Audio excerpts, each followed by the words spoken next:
ജയശങ്കർ അമേരിക്കയിൽ ക്വാഡ് ഉച്ചകോടിയിൽ പങ്കെടുക്കും. ഭീകരത മനുഷ്യരാശിക്ക് ഏറ്റവും വലിയ ഭീഷണിയെന്ന വിദേശകാര്യമന്ത്രി.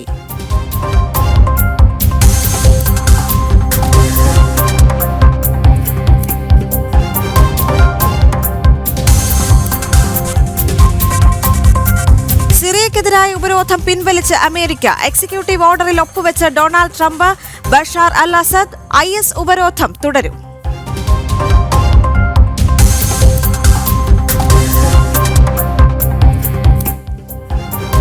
ഇനി തൽക്കാൽ ടിക്കറ്റിന് ആധാർ നിർബന്ധം. ഇന്നു മുതൽ പ്രാബല്യത്തിൽ.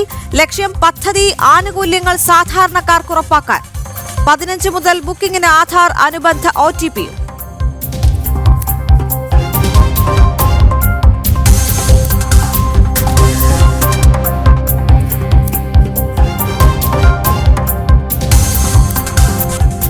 VSന്റെ ആരോഗ്യനിലയിൽ മാറ്റമില്ല. ഗുരുതരമായി തുടരുന്നുവെന്ന് ഡോക്ടർമാർ. രക്തസമ്മർദ്ദവും വൃക്കകളുടെ പ്രവർത്തനവും അസാധാരണ നിലയിൽ. മെഡിക്കൽ ബോർഡ് യോഗം രാവിലെ.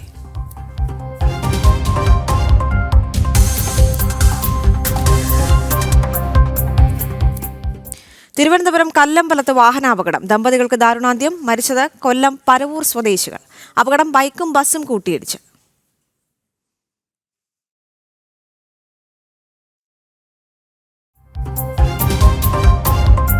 പാതിവില തട്ടിപ്പിൽ മുഖ്യപ്രതി അനന്തു കൃഷ്ണന്റെ സ്വത്തുക്കൾ കണ്ടുകെട്ടും. ക്രൈംബ്രാഞ്ച് നീക്കം അന്വേഷണത്തിൽ മെല്ലെപ്പോക്കെന്ന ആരോപണങ്ങൾക്കിടെ നടപടിയില്ലെങ്കിൽ കടുത്ത പ്രതിഷേധത്തിലേക്കെന്ന് തട്ടിപ്പിനിരയായവർ.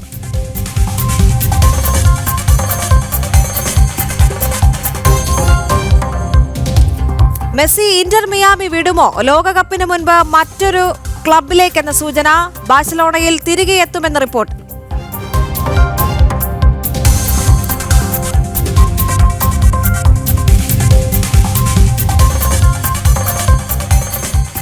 ഈ മണിക്കൂറിലെ വളരെ പ്രധാനപ്പെട്ട റിപ്പോർട്ടാണ്. സംസ്ഥാന പോലീസ് മേധാവിയായി റവാഡ ചന്ദ്രശേഖർ ചുമതലയേറ്റു. ADGP H വെങ്കടേഷാണ് പുതിയ പോലീസ് മേധാവിക്ക് ബാറ്റൺ കൈമാറിയത്. അതേസമയം റവാഡ ചന്ദ്രശേഖരനെ തെരഞ്ഞെടുത്തതിൽ CPMൽ ഭിന്നത രൂക്ഷമാവുകയാണ്. കഴിഞ്ഞ ദിവസം കൂത്തുപറമ്പ് വെടിവയ്പ് P ജയരാജൻ ഓർമ്മിപ്പിക്കുന്ന സാഹചര്യമുണ്ടായിരുന്നു. DGPയെ തെരഞ്ഞെടുക്കുന്നതിൽ രാഷ്ട്രീയമില്ല എന്ന നേതാക്കൾ പരസ്യ പ്രതികരണം നടത്തുമ്പോഴും പാർട്ടിക്കുള്ളിൽ അഭിപ്രായ വ്യത്യാസം രൂക്ഷമാണ്. ടിൻഡു ദാസ് ചേരുന്നുണ്ട് കൂടുതൽ വിവരങ്ങളുമായി. ടിൻഡു, ഇനി ഗാർഡ് ഓഫ് ഓണർ പോലെയുള്ള ചടങ്ങുകൾ കൂടി അവിടെ ബാക്കിയുണ്ടല്ലോ പോലീസ് ആസ്ഥാനത്ത്.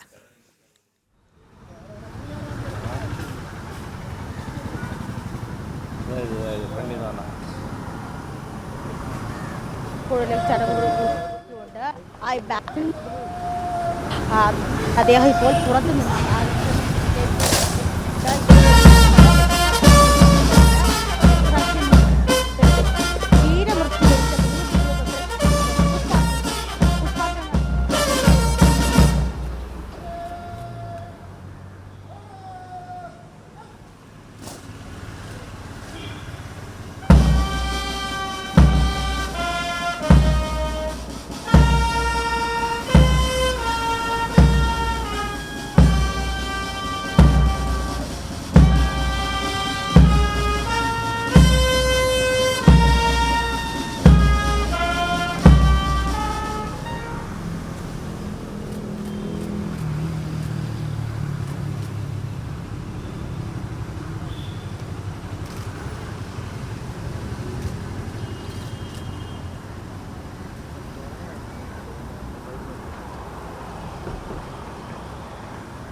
ശരി, ടിൻഡു ദാസ് ചേരുന്നുണ്ട്. ടിൻഡു, ഇപ്പോൾ മറ്റ് ചടങ്ങുകളെല്ലാം നടന്നുകൊണ്ടിരിക്കുകയാണ്. അവിടെ എന്താണ് സംഭവിക്കുന്നത്? വീരമൃത്യു വരിച്ച പോലീസ് ഉദ്യോഗസ്ഥർക്ക് പുഷ്പങ്ങൾ അർപ്പിച്ചുകൊണ്ടാണ് അദ്ദേഹം അതിനുശേഷം ഇപ്പോൾ അദ്ദേഹം ചുമതലയേറ്റ ശേഷം ഈ പുഷ്പങ്ങൾ അർപ്പിച്ചതിന് ശേഷം അദ്ദേഹം പോലീസ് ഉദ്യോഗസ്ഥരെ അഭിസംബോധന ചെയ്യാനായിട്ട് അദ്ദേഹം പോകുന്ന കാഴ്ച നമുക്ക് കാണാൻ സാധിക്കുന്നുണ്ട്. സംസ്ഥാന പോലീസ് മേധാവിയുടെ ആസ്ഥാനത്താണ് 41ാമത് DGP ആയിട്ടുള്ള പോലീസ് മേധാവിയായിട്ടുള്ള റവാഡ ചന്ദ്രശേഖർ ഇപ്പോൾ ചുമതല അധികാര ചുമതലയിൽ നമുക്ക് കാണാൻ സാധിക്കും. ഒരു ചുമന്ന പരവതാനി അദ്ദേഹം അതിലേക്ക് എത്തും, അതിലേക്ക് കയറും. അപ്പോൾ അദ്ദേഹത്തിന് ഗാർഡ് ഓഫ് ഓണർ നൽകി ഗാർഡ് ഓഫ് ഓണർ നൽകാനായിട്ട് അദ്ദേഹം എത്തിയിരിക്കുകയാണ്. നമുക്ക് ആ ദൃശ്യങ്ങൾ കാണാൻ സാധിക്കുന്നുണ്ട്. ചുവന്ന പരവതാനി സമീപമായിട്ട് നിൽക്കുന്ന സേനാംഗങ്ങൾ, ആ സേനാംഗങ്ങളാണ് ഇത്തരത്തിൽ ഗാർഡ് ഓഫ് ഓണർ നൽകി അദ്ദേഹത്തിന്റെ ബഹുമാനാർത്ഥം അധികാരത്തിലേക്ക് എത്തിക്കുന്നത് എന്ന് നമുക്കറിയാൻ സാധിക്കും, അല്ലെങ്കിൽ നമുക്ക് കാണാൻ സാധിക്കുന്നുണ്ട്. അതോടൊപ്പം തന്നെ ഞാൻ നേരത്തെ സൂചിപ്പിച്ചതുപോലെ തന്നെ 1991 ബാച്ച് കേരള IPS ഉദ്യോഗസ്ഥരാണ് റവാഡ ചന്ദ്രശേഖർ. IB ഉദ്യോഗസ്ഥനായിട്ട് പ്രവർത്തിക്കുകയായിരുന്നു. IB ഉദ്യോഗസ്ഥൻ കൂടിയാണ് റവാഡ ചന്ദ്രശേഖർ എന്ന് പറയുന്നത്. സർവീസിലിരിക്കുന്ന കാലയളവിൽ കേരളത്തിന് പുറത്തായിരുന്നെങ്കിൽ പോലും കേരളത്തിലെ പോലീസ് ഉദ്യോഗസ്ഥന്മാരുമായിട്ടൊക്കെ നല്ല രീതിയിലുള്ള ബന്ധം പുലർത്തിയിരുന്ന ആളായിരുന്നു. അതോടൊപ്പം തന്നെ അദ്ദേഹത്തിനെ ഈ DGP സ്ഥാനത്തേക്ക് കൊണ്ടുവരാനായിട്ട് കേരളത്തിലെ മുതിർന്ന പോലീസ് ഉദ്യോഗസ്ഥരൊക്കെ അദ്ദേഹവുമായിട്ട് നല്ല ബന്ധം പുലർത്തിയിട്ടുണ്ടായിരുന്നു എന്ന് നമുക്ക് ഈ ഘട്ടത്തിൽ മനസ്സിലാക്കാൻ സാധിക്കുന്നുണ്ട്. ഇന്നലെ രാത്രി പുലർച്ചെ 2:30 കൂടിയാണ് അദ്ദേഹം തിരുവനന്തപുരത്തേക്ക് എത്തുന്നത്. തിരുവനന്തപുരത്ത് എത്തി അതിനുശേഷം രാവിലെ പുലർച്ചെ ഈ ഔദ്യോഗികമായിട്ടുള്ള ഒരു സ്ഥാനാരോഹണ ചടങ്ങിൽ അദ്ദേഹം എത്തുകയായിരുന്നു. ഇവിടെ എത്തിയതിനു ശേഷം നമുക്ക് ആദ്യം കണ്ട കാഴ്ച എന്ന് പറയുന്നത് ആദ്യം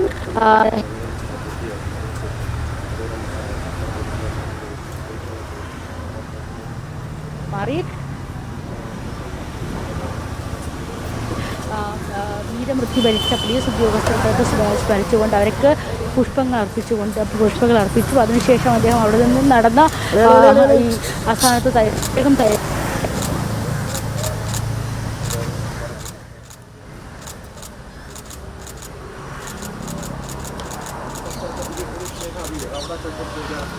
ആദ്യം സേനാവിഭാഗങ്ങളുടെ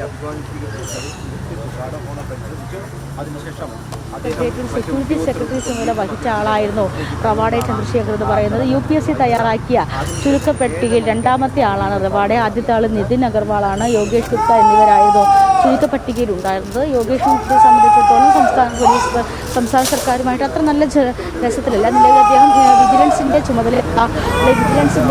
ചുമതലയുള്ള ആളാണ്. അതോടൊപ്പം തന്നെ 2026 ജൂലൈ അവസാനം വരെയാണ് ചന്ദ്രശേഖരന് സർവീസ് കാലാവധി UPSC നിശ്ചയിച്ചിരിക്കുന്നത്. സുപ്രീം കോടതിയുടെ പ്രകാരം 1 വർഷം കൂടി അദ്ദേഹം സർവീസ് കാലാവധി നീട്ടി നൽകും. സൂചിപ്പിച്ചതുപോലെ 2003 40ാമത് സംസ്ഥാന പോലീസ് മേധാവിയായിട്ട് ഷെയ്ഖ് ദർവേഷ് സാഹിബ് ചുമതലയേൽക്കുന്നത്. പ്രത്യേക ഉത്തരവിൻ പ്രകാരം അദ്ദേഹത്തിന് 1 വർഷം കൂടി നീട്ടിക്കൊടുക്കുന്നു. 2023, 24, 25 അദ്ദേഹം സംസ്ഥാന പോലീസ് മേധാവി സ്ഥാനം ഒഴിയുകയായിരുന്നു. അപ്പോൾ അത്തരത്തിൽ 1 വർഷം കൂടി സുപ്രീം കോടതി ഉത്തരവ് പ്രകാരം അനുവദിക്കുകയാണെങ്കിൽ 2027 അദ്ദേഹം സ്ഥാനം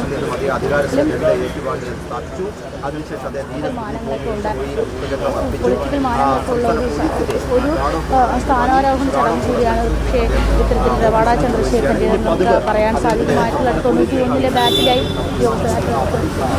കണ്ണൂർ SP ആയിട്ട് ചുമതലയേൽക്കുന്ന സമയത്താണ് ഏറെ വിവാദമാകുന്ന, ഏത് രാഷ്ട്രീയമായിട്ട് ഇപ്പോഴും രാഷ്ട്രീയ ചർച്ചകളിൽ നിലനിൽക്കുന്ന, ഇപ്പോഴും രാഷ്ട്രീയ വിവാദങ്ങൾ ഉടലെടുക്കുന്ന കൂത്തുപറമ്പ് രക്തസാക്ഷിയിലെ കൂത്തുപറമ്പ് വെടിവെപ്പ് ദിനം ഉണ്ടാകുന്നത്.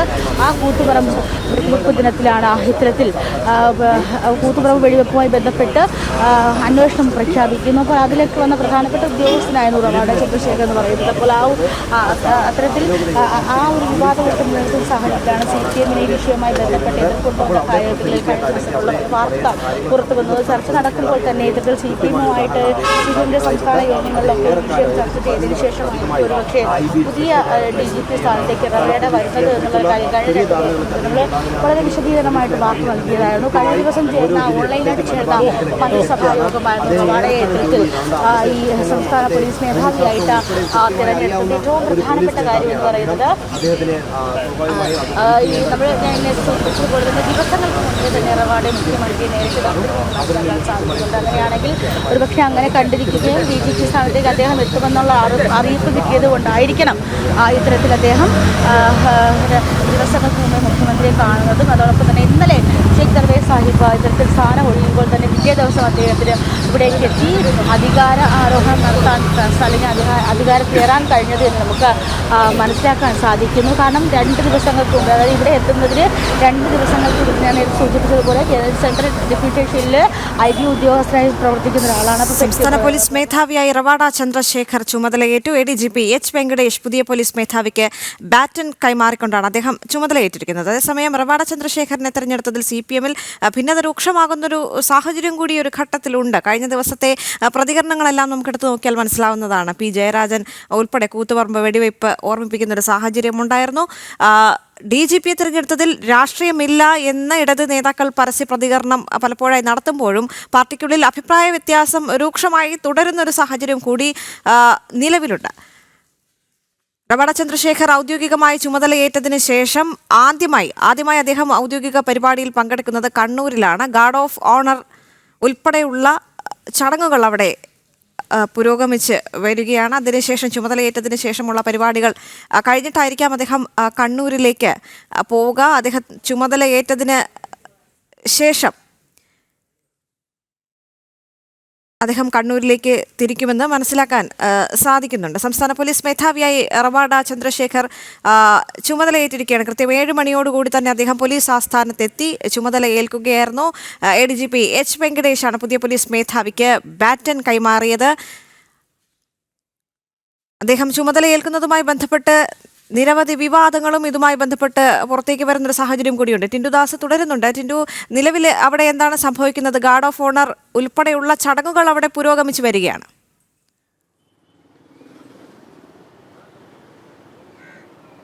തീർച്ചയായിട്ടും ഈ ഗാർഡ് ഓഫ് ഓണർ ഉൾപ്പെടെയുള്ള ചടങ്ങുകൾ പുരോഗമിക്കുകയാണ്. ഇതിനുശേഷം ഏതാണ്ട് 8:30 മണിയോടുകൂടി അദ്ദേഹം മാധ്യമങ്ങൾക്ക് പ്രതികരണം നൽകുമെന്ന് പ്രതീക്ഷിക്കുന്നു. അങ്ങനെയാണെങ്കിൽ മാധ്യമങ്ങളെ കാണാനുള്ളൊരു സാധ്യതയും നിലനിൽക്കുന്നു. ഏറ്റവും കൂടുതൽ രാഷ്ട്രീയമായിട്ട് ചർച്ച ചെയ്ത വിഷയമായിരുന്നു ഒരുപക്ഷേ റവാഡ ചന്ദ്രശേഖരെ DGP സ്ഥാനത്തേക്ക് അല്ലെങ്കിൽ സംസ്ഥാന പോലീസ് മേധാവി സ്ഥാനത്തേക്ക് കൊണ്ടുവരുന്ന ഒരു കാര്യമെന്ന് പറയുന്നത്.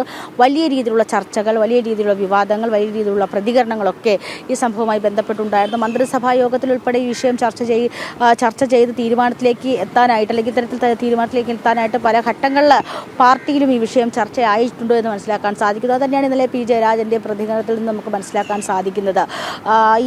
എല്ലാ കാലത്തും ഇത്തരത്തിലുള്ള ഉദ്യോഗസ്ഥന്മാർ പാർട്ടിക്ക് എതിരായിട്ടും പാർട്ടി പ്രവർത്തനങ്ങൾക്കെതിരായിട്ടും അല്ലെങ്കിൽ ഫേവർ ചെയ്യാതെ പ്രവർത്തിച്ചിട്ടുണ്ട്.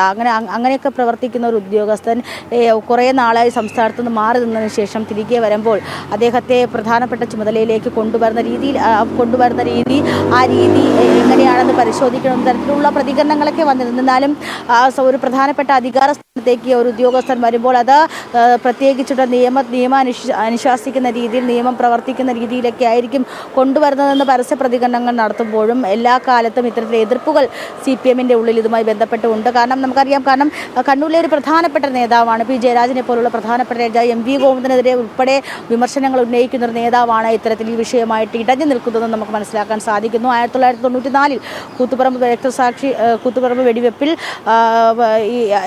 വെടിവെപ്പ് നടക്കുന്ന സമയത്ത് നമുക്കറിയാം ഇപ്പോഴും കൂത്തുപറമ്പിൻ്റെ സ്മരണയായിട്ട് CPM എല്ലാ കാലവും കൊട്ടി ആഘോഷിക്കുന്ന സഖാവ് പുഷ്പനെയാണ്.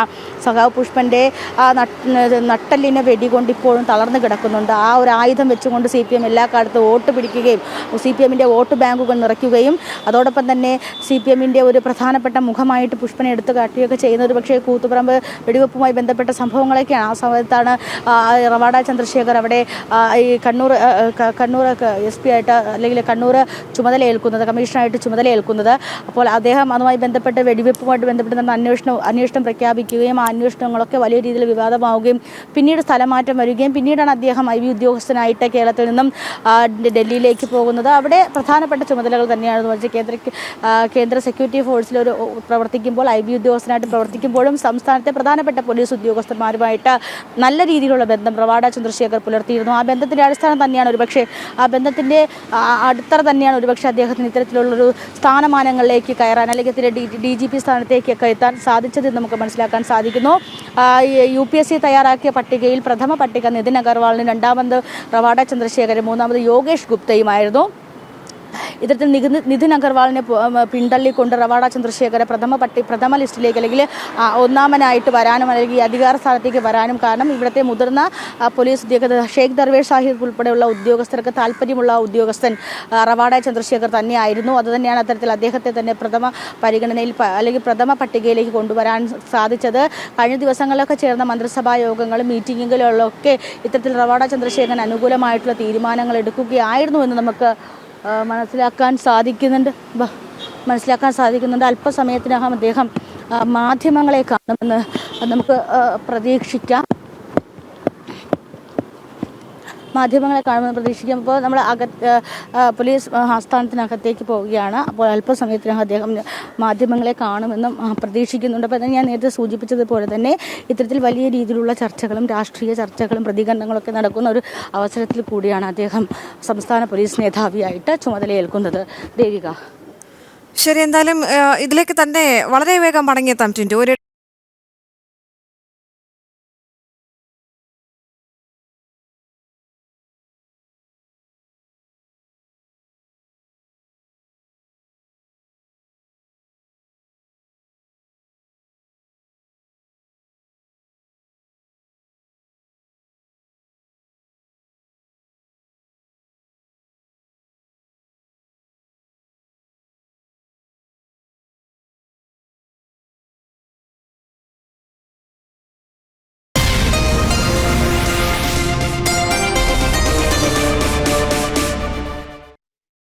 ശരി, ടിൻഡുദാസിലേക്ക് വീണ്ടും എത്തുകയാണ്. പുതിയ DGP തലസ്ഥാനത്ത് എത്തിയിരിക്കുന്നു. 7 മണിക്ക് തന്നെ അദ്ദേഹം പോലീസ് ആസ്ഥാനത്തെത്തി ചുമതല ഏറ്റിരിക്കുകയാണ്. ആദ്യ ഔദ്യോഗിക പരിപാടി കണ്ണൂരിലാണ്. ടിൻഡു, നമുക്ക് പറയാനുള്ള ഒരു പ്രത്യേക കാര്യം എന്ന് പറയുന്നത് ആന്ധ്രാപ്രദേശ് വെസ്റ്റ് ഗോദാവരി സ്വദേശിയാണ് റവാഡ ചന്ദ്രശേഖർ. അദ്ദേഹം പക്ഷേ ആദ്യമായി അദ്ദേഹത്തിൻ്റെ സർവീസ് ജീവിതം ആരംഭിക്കുന്നത് തന്നെ തലശ്ശേരിയിൽ നിന്നാണ് എന്നൊരു വളരെ പ്രധാനപ്പെട്ട കാര്യം കൂടി ഉണ്ടല്ലോ.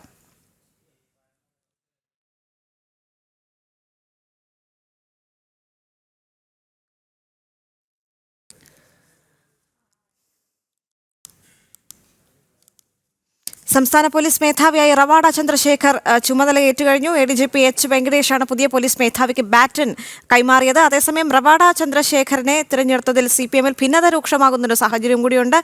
കഴിഞ്ഞ ദിവസം കൂത്തുപറമ്പ് വെടിവയ്പ് P ജയരാജൻ ഓർമ്മിപ്പിക്കുന്നു എന്നുകൂടി എടുത്തു പറയേണ്ടി വരും. DGP-യെ തിരഞ്ഞെടുക്കുന്നതിൽ രാഷ്ട്രീയമില്ല എന്ന് ഇടത് നേതാക്കൾ പരസ്യ പ്രതികരണം നടത്തുമ്പോഴും പാർട്ടിക്കുള്ളിൽ അഭിപ്രായ വ്യത്യാസം ശക്തമായി തന്നെ തുടരുകയാണ് ഈ ഒരു ഘട്ടത്തിലെന്ന് പറയേണ്ടി വരും.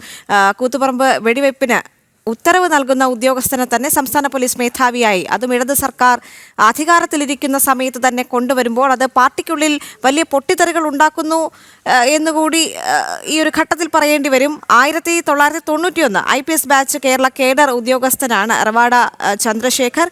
അദ്ദേഹം ദീർഘകാലമായി കേന്ദ്ര ഡെപ്യൂട്ടേഷനിലായിരുന്നു. അദ്ദേഹത്തിൻ്റെ സർവീസ് ജീവിതം ആരംഭിക്കുന്നത് തന്നെ തലശ്ശേരി ASP ആയിട്ടാണ്. അത്തരമൊരു ബന്ധം കൂടി അദ്ദേഹത്തിന് കേരളത്തിനോട് ഉണ്ട് എന്നുകൂടി ഒരു ഘട്ടത്തിൽ പറയേണ്ടി വരും. ഇന്ന് അദ്ദേഹം സംസ്ഥാന പോലീസ് മേധാവിയായി തിരികെ വരികയാണ്. ആന്ധ്രാപ്രദേശ് വെസ്റ്റ് ഗോദാവരി സ്വദേശി കൂടിയാണ് റവാഡ ചന്ദ്രശേഖർ.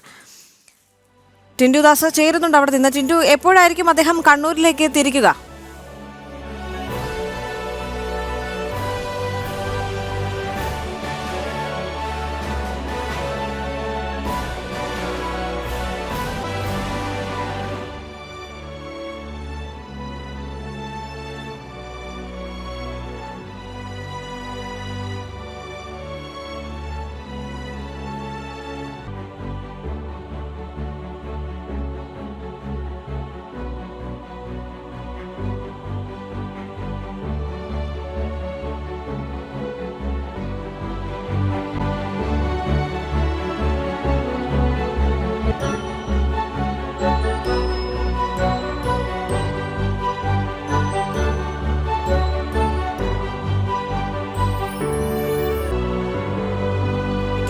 ബാറ്റൺ കൈമാറിയത്.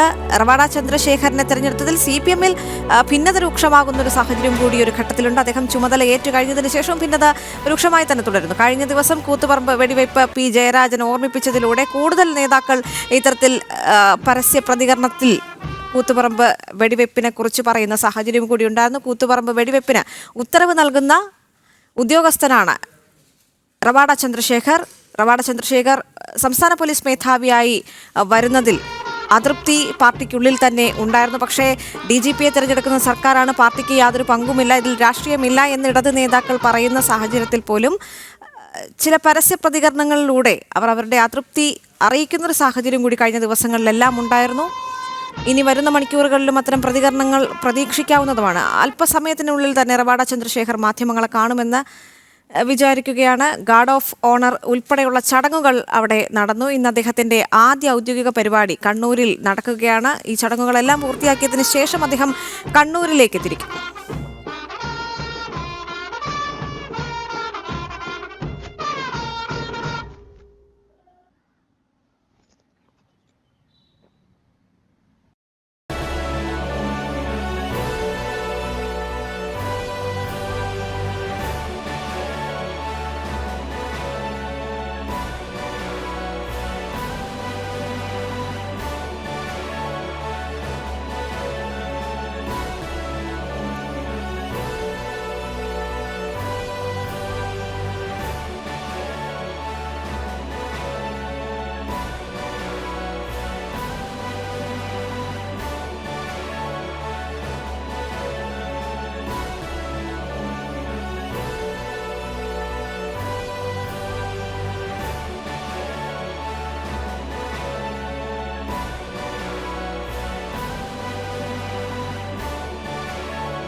സംസ്ഥാന പോലീസ് മേധാവിയായി റവാഡ ചന്ദ്രശേഖർ ചുമതലയേറ്റു. ADGP H. വെങ്കടേഷാണ് പുതിയ പോലീസ് മേധാവിക്ക് ബാറ്റൺ കൈമാറിയത്. അതേസമയം റവാഡ ചന്ദ്രശേഖരനെ തെരഞ്ഞെടുത്തതിൽ CPM-ൽ വലിയ പൊട്ടിത്തെറികൾ ഉണ്ടായിക്കൊണ്ടിരിക്കുന്ന ഒരു സാഹചര്യം കൂടിയാണിത്.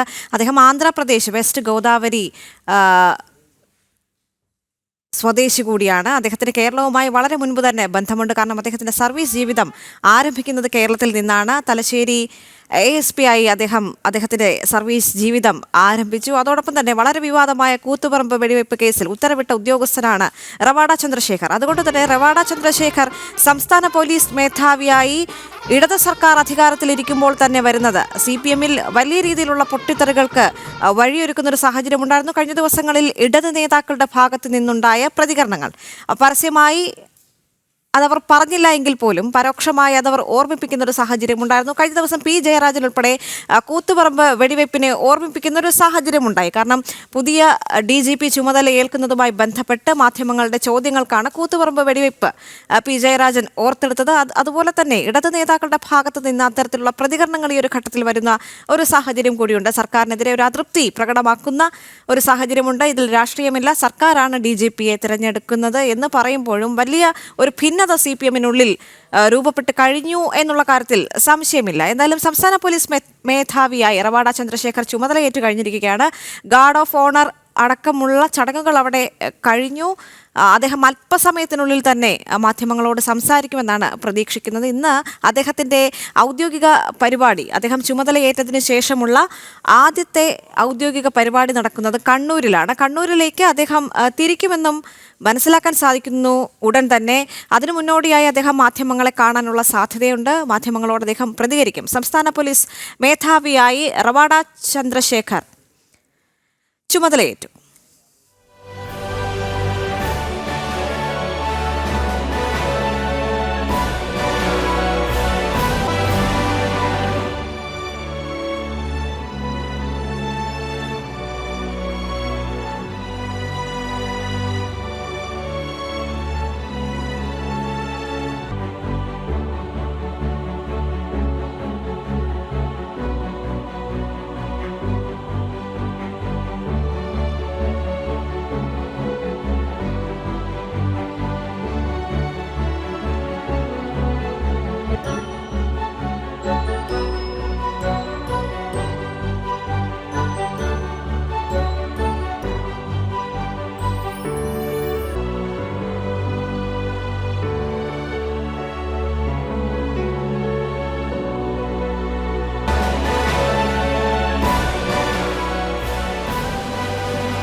മേധാവിയായി റവാഡ ചന്ദ്രശേഖർ ചുമതലയേറ്റു കഴിഞ്ഞു. ADGP H വെങ്കടേഷാണ് പുതിയ പോലീസ് മേധാവിക്ക് ബാറ്റൺ കൈമാറിയത്. റവാഡ ചന്ദ്രശേഖരനെ തെരഞ്ഞെടുത്തതിൽ CPM-ൽ വലിയ ഭിന്നത ഉണ്ടായിക്കഴിഞ്ഞു. കഴിഞ്ഞ ദിവസം കൂത്തുപറമ്പ് വെടിവയ്പ്പിനെ കുറിച്ച് P. ജയരാജൻ ഓർമ്മിപ്പിക്കുന്ന ഒരു സാഹചര്യം കൂടി ഉണ്ടായിരുന്നു. റവാഡ ചന്ദ്രശേഖറുടെ ആദ്യത്തെ ഔദ്യോഗിക പരിപാടി കണ്ണൂരിലാണ്. അദ്ദേഹം മറ്റു ചടങ്ങുകളെല്ലാം പൂർത്തിയായി കഴിഞ്ഞാൽ കണ്ണൂരിലേക്ക് ഉടൻ തന്നെ തിരിക്കുമെന്നും അറിയാൻ സാധിക്കുന്നുണ്ട്. അതിന് മുന്നോടിയായി അദ്ദേഹം മാധ്യമങ്ങളെ കാണും. അല്പസമയത്തിനുള്ളിൽ തന്നെ അദ്ദേഹം മാധ്യമങ്ങളോട് സംസാരിക്കും.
ആന്ധ്രാപ്രദേശ് വെസ്റ്റ് ഗോദാവരി സ്വദേശിയാണ് റവാഡ ചന്ദ്രശേഖർ. റവാഡ ചന്ദ്രശേഖറിന് വളരെ മുൻപ് തന്നെ കേരളവുമായി ബന്ധമുണ്ട്. അദ്ദേഹത്തിൻ്റെ സർവീസ് ആരംഭിക്കുന്നത് തന്നെ കേരളത്തിൽ നിന്നാണ്. തലശ്ശേരി ASP ആയാണ് അദ്ദേഹം സർവീസ് ആരംഭിക്കുന്നത്. അല്പസമയത്തിനുള്ളിൽ തന്നെ അദ്ദേഹം മാധ്യമങ്ങളെ കാണും എന്ന് മനസ്സിലാക്കുന്നു. അദ്ദേഹം ഇതിനുശേഷം കണ്ണൂരിലേക്ക് പോകും. ഔദ്യോഗിക പരിപാടിയുണ്ട് അദ്ദേഹത്തിന്. ചുമതലയേറ്റതിന് ശേഷമുള്ള ആദ്യ ഔദ്യോഗിക പരിപാടി കണ്ണൂരിലാണ് നടക്കുന്നത്. അദ്ദേഹം കണ്ണൂരിലേക്ക് പോകും. അതിനു മുന്നോടിയായി മാധ്യമങ്ങളെ കാണും, മാധ്യമങ്ങളോട് സംസാരിക്കുമെന്നാണ് പ്രതീക്ഷിക്കുന്നത്. അതോടൊപ്പം തന്നെ വളരെ വിവാദമായ കൂത്തുപറമ്പ് വെടിവെപ്പ് കേസ് അദ്ദേഹം അല്പസമയത്തിനുള്ളിൽ തന്നെ മാധ്യമങ്ങളോട് സംസാരിക്കുമെന്ന് മനസ്സിലാക്കുകയാണ്.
Okay, start.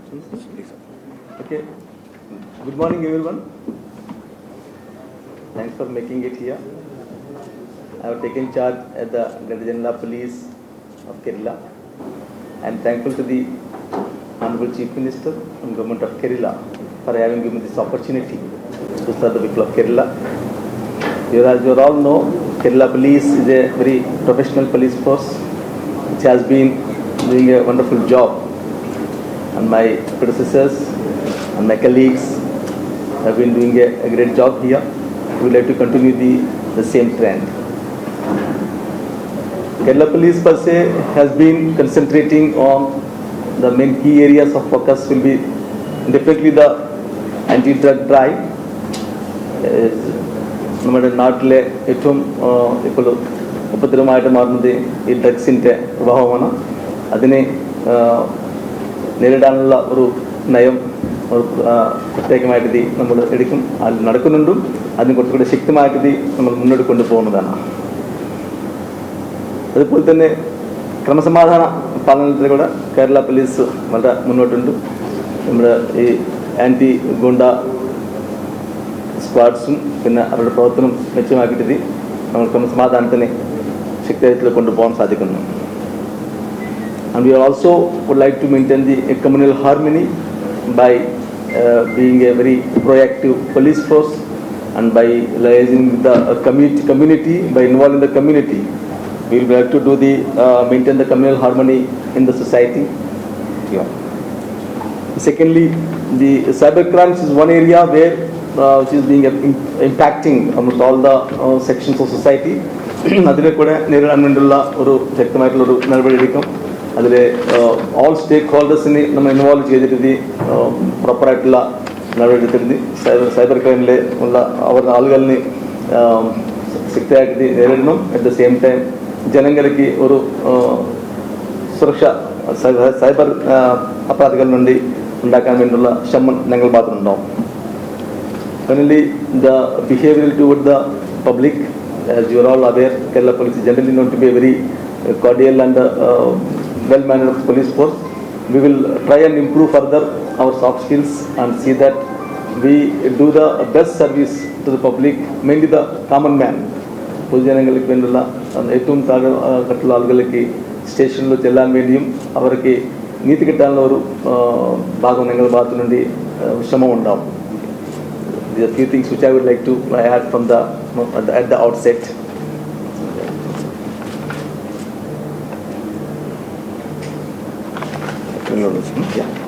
Yeah, that's also. ശേഷമാണ് കേരള സർവീസിലേക്ക് തിരിച്ചെത്തുന്നത്. എങ്ങനെയാണ് ഈ തിരിച്ചുകൊണ്ടിരിക്കുന്നത് കാണുന്നത്? ഇത് വളരെ ഹാപ്പി ആയിട്ട് മൂവ്മെന്റ് ആണ്. ആൻഡ് ഡെഫിനറ്റ്ലി ചാലഞ്ചിങ് ജോബാണ്. ഇതിൽ എൻ്റെ സഹപ്രവർത്തകരുടെ സഹായത്തോടും പിന്നെ ജനങ്ങളുടെ സഹായത്തോടും നമ്മൾ നന്നായിട്ട് ചെയ്യാൻ വിചാരിച്ചു ഉറപ്പുണ്ട്.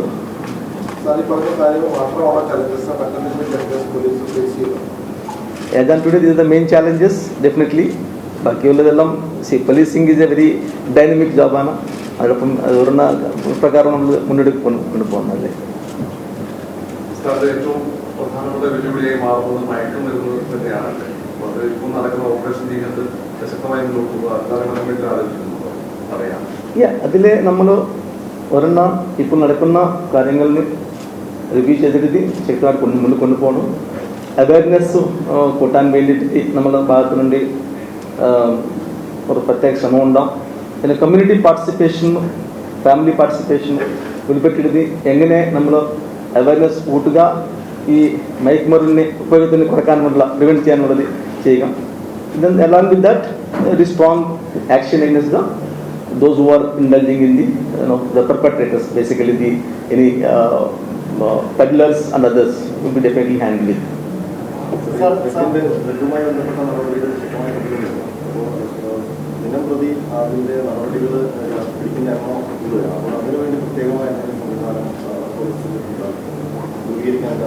മനസ്സിലായിരുന്നു.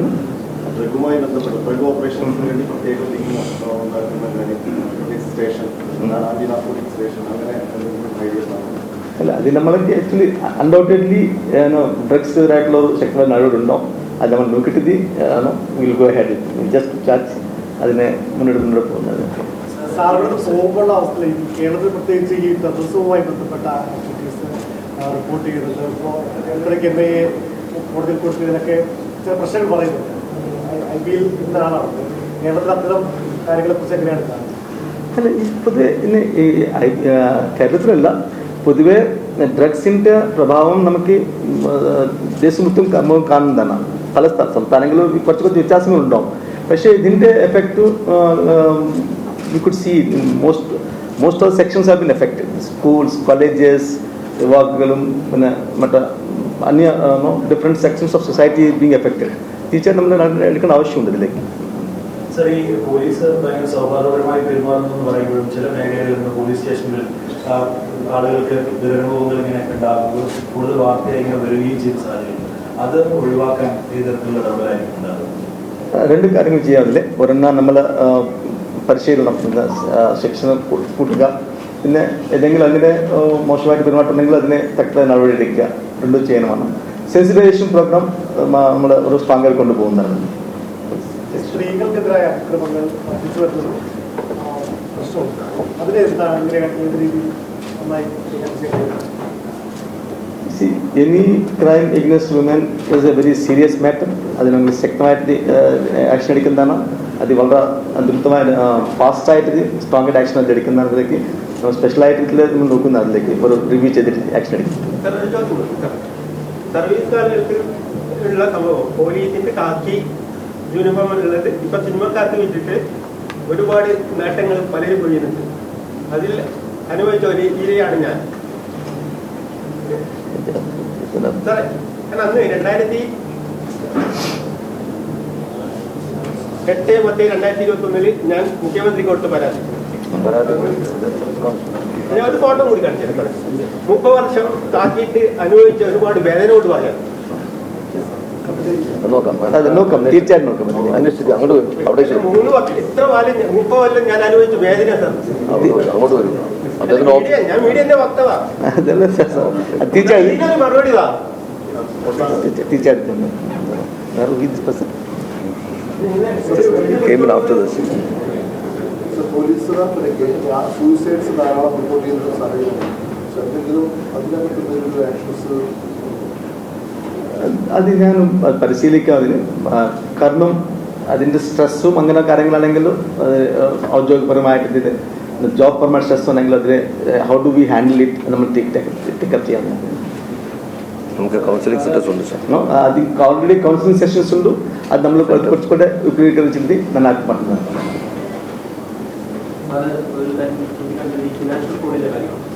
ഫിനാൻഷ്യൽ കോഡിന്റെ കാര്യം അവരുടെ കമ്മീഷണർ സമയത്ത് അത് പോലെയുള്ള അതിന് എപ്പോഴും മാറ്റം വന്നിട്ടില്ല. അപ്പോൾ അതിന് ക്രൈംബ്രാഞ്ചിലൊരു എക്കണോമിക് വിഭാഗമൊക്കെ തുടങ്ങിയിട്ടുണ്ട്. ഇതിൻ്റെ ഏറ്റവും പ്രശ്നം ഇപ്പം ഈ സഹകരണ സംഘങ്ങൾ ഉൾപ്പെടെ ഒരുപാട് തട്ടിപ്പ് നടക്കുന്നുണ്ട്. അപ്പോൾ കൃത്യമായിട്ടുള്ള ഒരു ചാർജ് ഷീറ്റ് സബ്മിറ്റ് ചെയ്യുന്നതും കൃത്യമായിട്ടുള്ള പലപ്പോഴും ഈ ഫിനാൻഷ്യൽ കോഡിൻ്റെ കൃത്യമായി പ്രോസിക്യൂഷൻ നടന്നതിന് ശേഷം ശിക്ഷ വരുന്നില്ല. അതുകൊണ്ടാണ് അവർ പുറത്തിറങ്ങി വീണ്ടും പുതിയ സ്ഥാപനങ്ങൾ തുടങ്ങിയിട്ട് ഈ ഫിനാൻഷ്യൽ കോഡ് നടക്കുന്നുണ്ട്. അപ്പോൾ അതിന് സിസ്റ്റമാറ്റിക്കായിട്ട് എന്താണ് ചെയ്യാൻ വേണ്ടി പോകുന്നത്? സംസ്ഥാനത്ത് കോടിക്കണക്കിന് രൂപയാണ് ഇങ്ങനെ തട്ടിപ്പിലൂടെ പലപ്പോഴും പോകുന്നത്, സൈബറിലായാലും അല്ലാതെ. പക്ഷെ അവിടെ ഈ ശിക്ഷിക്കപ്പെടാത്ത പ്രശ്നമാണ് ഉണ്ടാകുന്നത്. തീർച്ചയായിട്ടും നമ്മൾ പർട്ടിക്കുലർ കേസുകൾ ഏതെങ്കിലും ഉണ്ടോ അതിൽ നോക്കിയിട്ട് അത് അന്വേഷണം പ്രത്യേകത്തിൽ മുന്നോട്ട് കൊണ്ടുപോകണം. അതോടൊപ്പം തന്നെ പ്രോസിക്യൂഷൻ കൂടെ ശ്രദ്ധിച്ച് ചെയ്യിപ്പിക്കാനുള്ള ആവശ്യം തന്നെയുണ്ട്. ചാർജ് ചെയ്തതിനു ശേഷം പൊളിറ്റിക്കൽ കോംപ്രമൈസസ് വരുന്നുണ്ട്. എക്സ്പെഷ്യലി കണ്ണൂരെ പല സാധനങ്ങൾ ഫസ്റ്റ് പ്രോഗ്രാം പങ്കെടുക്കാൻ പോകുന്നത് തോന്നുന്നു. അപ്പോൾ സീനിയർ CBI ലീഡർ PV രാജന്റെ ഡിസ്പ്രഷൻ പറയാതെ പറഞ്ഞിട്ടുണ്ട് പഴയ സംഭവങ്ങൾ. അപ്പം അതെങ്ങനെയാണ് സാറ് കാണുന്നത്? തിരിച്ച് പോലീസ് മേധാവിയായി വരുമ്പോൾ I have no comments to offer on that one. Okay. Thank you very much. Thank you. Thanks for all your cooperation. Thank you.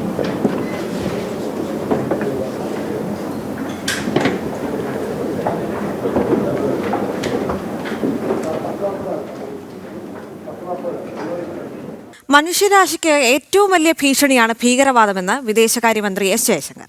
ഒരു രാജ്യം അയൽ രാജ്യത്ത് ഭീകരവാദ പ്രവർത്തനങ്ങൾ നടത്തുമ്പോഴും നിയമവിരുദ്ധ പ്രവർത്തനങ്ങൾക്ക് നേതൃത്വം നൽകുമ്പോൾ കണ്ടടച്ചിരിക്കുന്നത് ശരിയല്ല എന്നും അത് പരസ്യമായി വിളിച്ചു പറയേണ്ടത് അനിവാര്യമാണെന്നും അദ്ദേഹം പാകിസ്ഥാന്റെ പേരെടുത്ത് പറയാതെ പരാമർശിച്ചു.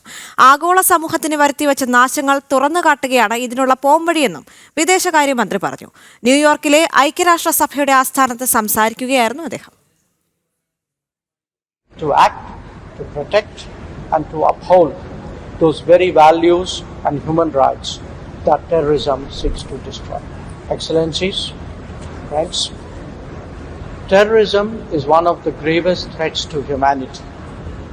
It is the antithesis of everything that the UN stands for: human rights, rules and norms, and how nations should conduct their dealings with each other. When terrorism is supported by a state against a neighbor, when it is fueled by the bigotry of extremism, when it drives a whole host of illegal activities, it is imperative to call it out publicly. And one way of doing so is to display the havoc that it has wreaked on global society. സിറിയക്കെതിരായ ഉപരോധങ്ങൾ പിൻവലിച്ച് America സാമ്പത്തിക വ്യാപാര ഉപരോധങ്ങൾ പിൻവലിച്ചുകൊണ്ടുള്ള ഉത്തരവിൽ Trump ഒപ്പുവെച്ചു. സ്ഥാനഭ്രഷ്ടനാക്കപ്പെട്ട മുൻ president Bashar al അസദിനും IS-നുമെതിരായ ഉപരോധങ്ങൾ തുടരും. Syrian താൽക്കാലിക president Ahmed അൽ ഷാറയെ അന്താരാഷ്ട്ര ഭീകരനായി പ്രഖ്യാപിച്ച നടപടി അമേരിക്ക പുനഃപരിശോധിക്കും. സ്റ്റേറ്റ് സെക്രട്ടറി മാർക്കോ റൂബിയോയ്ക്ക് ഇക്കാര്യം പരിശോധിക്കാൻ ട്രംപ് നിർദ്ദേശം നൽകിയിട്ടുണ്ട്. ഐസൻ ജോസ് ചേരുന്നു കൂടുതൽ വിവരങ്ങളുമായി. ഐസൻ, ഇപ്പോൾ സിറിയക്കെതിരായ ഉപരോധങ്ങൾ അമേരിക്ക പിൻവലിച്ചിരിക്കുകയാണ്. പക്ഷേ ഉപാധികൾ ഉണ്ട് അതിനകത്ത്. എന്തൊക്കെയാണ് മറ്റ് പ്രധാനപ്പെട്ട റിപ്പോർട്ട്?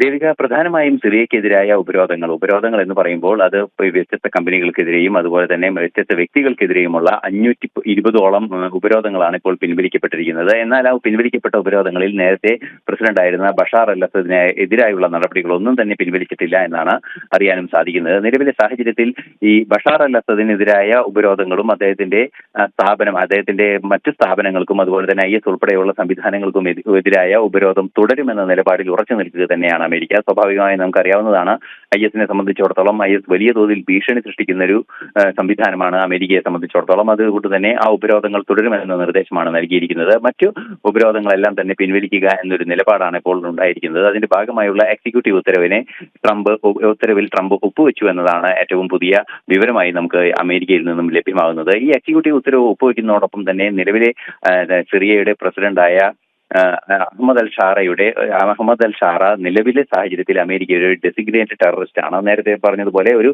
ഭീകരനായി പ്രഖ്യാപിക്കപ്പെട്ട വ്യക്തിയാണ്. അതുപോലെ തന്നെ ഓർഗനൈസേഷനും തെഹ്രീർ അൽ ഷം എന്ന് പറയുന്ന അദ്ദേഹത്തിന്റെ സംഘടനയും ഒരു ഭീകര സംഘടനയായി പ്രഖ്യാപിക്കപ്പെട്ടിട്ടുണ്ട്.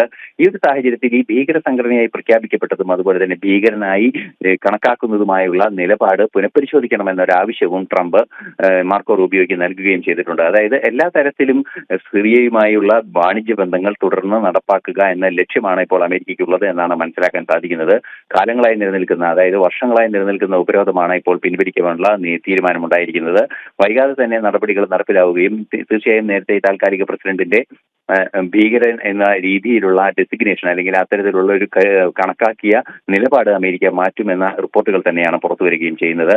ഇത്തരത്തിൽ നിരവധിയായ നിർദ്ദേശങ്ങളുണ്ട് എങ്കിൽ കൂടി സിറിയയുമായുള്ള എല്ലാ ഉപരോധങ്ങളും സിറിയ എന്ന രാജ്യവും അതിന്റെ പൗരന്മാരുമായുള്ള എല്ലാ ഉപരോധങ്ങളും പിൻവലിക്കുകയല്ല, മറിച്ച് ചില നിബന്ധനകൾക്ക് വിധേയമായുള്ള ഒരു പിൻവലിക്കലാണ് ഉണ്ടായിരിക്കുന്നത്. അതിൽ ഏറ്റവും പ്രധാനമായി ഉൾപ്പെടുത്തിയിരിക്കുന്നത് IS-നെതിരായ ശക്തമായ നിലപാട് തന്നെയാണ്. IS-നെ പിന്തുണയ്ക്കുന്ന ബഷാർ അൽ അസദിനെ ഉൾപ്പെടെ ഒരു തരത്തിലും വിട്ടുവീഴ്ചയില്ലാത്ത നിലപാടുകൾ തുടരുക തന്നെയാണ് അമേരിക്ക. നമുക്കറിയാവുന്നതാണ്, അദ്ദേഹം ഈ ആഭ്യന്തര കലാപം പൊട്ടിപ്പുറപ്പെട്ടതിന് പിന്നാലെ ഈ നിലവിലെ തെഹ്രീർ അൽ ഷമിന്റെ ശക്തമായ പ്രതിഷേധമുണ്ടാവുകയും അന്ന് തന്നെ മോസ്കോയിലേക്ക് രക്ഷപ്പെടുകയും ചെയ്ത വ്യക്തിയാണ് ബഷാർ അൽ അസദ്. മോസ്കോയിൽ തുടരുന്ന ബഷാർ അൽ അസദിനെ രാഷ്ട്രീയ അഭയമാണ് റഷ്യ നൽകിയിട്ടുള്ളത് എങ്കിൽ കൂടി ബഷാർ അൽ അസദുമായുള്ള എല്ലാ ബന്ധങ്ങളും നിർത്തിവെക്കുക അല്ലെങ്കിൽ ബഷാർ അൽ അസദുമായുള്ള ഇതുമായി ഇടപെട്ട വിഷയങ്ങളിലെ എല്ലാ ഉപരോധങ്ങളും അതുപോലെ തന്നെ കർശനമായി തുടരുക എന്ന നിർദ്ദേശവും നിലനിൽക്കുന്നുണ്ട്. തീർച്ചയായും ബഷാർ അൽ അസദും അല്ലെങ്കിൽ ഈ IS പോലുള്ള സംവിധാനങ്ങളെ പൂർണ്ണമായും നിർവീര്യമാക്കുന്നതിനും മേഖലയിൽ സുരക്ഷ ഉറപ്പാക്കുന്നതിനും വേണ്ടിയുള്ള കർശനമായ നടപടികളുടെ ഭാഗമായി തന്നെയാണ്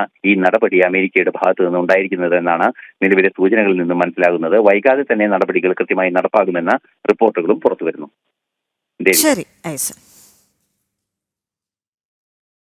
അന്താരാഷ്ട്ര യോഗ വാചാരണത്തിന്റെ ഭാഗമായി 108 സൂര്യ നമസ്കാരം നടത്തി. കൊടുങ്ങല്ലൂർ വിവേകാനന്ദ കേന്ദ്രം വേദിക്ക് വിഷൻ ഫൗണ്ടേഷന്റെ നേതൃത്വത്തിൽ നടന്ന പരിപാടിയിലാണ് 108 പേർ സൂര്യ നമസ്കാരം അഭ്യസിച്ചത്. വിവിധ മേഖലകളിൽ നിന്നുള്ള നിരവധി ആളുകൾ പങ്കെടുത്തു. അന്താരാഷ്ട്ര യോഗാ ദിനത്തോടനുബന്ധിച്ച് വിവേകാനന്ദ കേന്ദ്രം വേദിക് വിഷൻ ഫൗണ്ടേഷൻ കൊടുങ്ങല്ലൂരിലെ 15ഓളം കേന്ദ്രങ്ങളിൽ യോഗാ ദിനം ആചരിച്ചിരുന്നു. ഇതിന്റെ ഭാഗമായാണ് 108 സൂര്യ നമസ്കാരങ്ങൾ മന്ത്രസഹിതം സംഘടിപ്പിച്ചത്.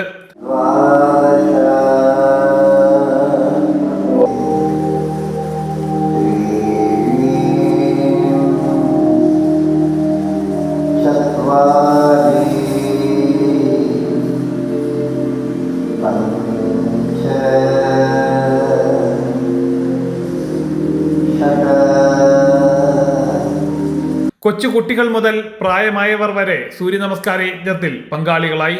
മന്ത്രത്തോടു കൂടിയ സൂര്യ നമസ്കാര യജ്ഞത്തിൽ കൊടുങ്ങല്ലൂരിൽ നിന്നുള്ളവരാണ് പങ്കെടുത്തത്. അന്താരാഷ്ട്ര യോഗ ദിന സമയത്ത് ഈ ഒരു പരിപാടി ഒരു യജ്ഞമായിട്ടാണ് നമ്മൾ കണക്കാക്കിയിരിക്കുന്നത്. അതുകൊണ്ട് എല്ലാവരുടെ ഒരു പങ്കാളിത്തവും ഒപ്പം സൂര്യൻ അസ്തമിക്കുന്ന സമയത്ത് 108 സൂര്യ നമസ്കാരങ്ങൾ ചെയ്തിട്ട് സൂര്യഭഗവാന്റെ മുമ്പിൽ ഒരു യജ്ഞമായിട്ട് അവരാണ് സമർപ്പിച്ചത്. ഇതിൽ 3ാം ക്ലാസ് 2ാം ക്ലാസ് മുതൽ 70-80 വയസ്സിരിക്കുന്ന 75 വയസ്സിരിക്കുന്ന ആൾക്കാരടക്കം ഇതിൽ പങ്കുചേർന്നിട്ടുണ്ട്. ഇതിൽ വിവേകാനന്ദ കേന്ദ്രത്തിൻ്റെ ഒരു സമർപ്പണമാണ് സൂര്യഭഗവാനക്ക് വേണ്ടിയിട്ട്. സൂര്യ നമസ്കാര യജ്ഞം യോഗാചാര്യൻ ഉപേന്ദ്രൻ ആചാരി ഉദ്ഘാടനം ചെയ്തു. വിവേകാനന്ദ കേന്ദ്രം വേദിക് വിഷൻ ഫൗണ്ടേഷൻ അധ്യക്ഷ ഡോക്ടർ ലക്ഷ്മി കുമാരി അധ്യക്ഷത വഹിച്ചു. വരും കാലങ്ങളിലും സൂര്യ നമസ്കാര യജ്ഞങ്ങൾ സംഘടിപ്പിക്കുമെന്ന് ഭാരവാഹികൾ അറിയിച്ചു. ജനം, തൃശൂർ. വളരെ പെട്ടെന്ന് നോക്കി വരാം പ്രധാന തലക്കെട്ടുകൾ.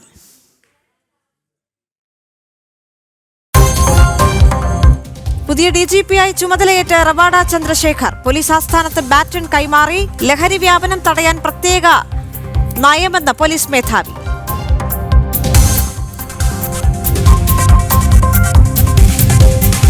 Kerala Police per se has been concentrating on the main key areas of focus will be definitely the anti-drug crime.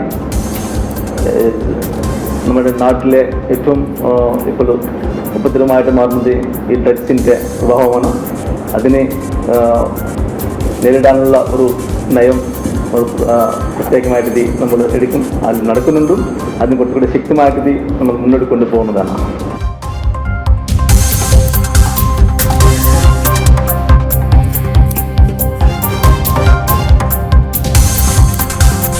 Kerala Police per se has been concentrating on the main key. DGPയുടെ വാർത്താ സമ്മേളനത്തിനിടെ നാടകീയ രംഗങ്ങൾ. മാധ്യമപ്രവർത്തകൻ എന്ന പേരിൽ ഹാളിലേക്ക് കടന്ന് ഒരാൾ. 30 വർഷത്തെ വേദനകൾക്ക് പോലീസ് മറുപടി പറയണമെന്ന ആവശ്യം.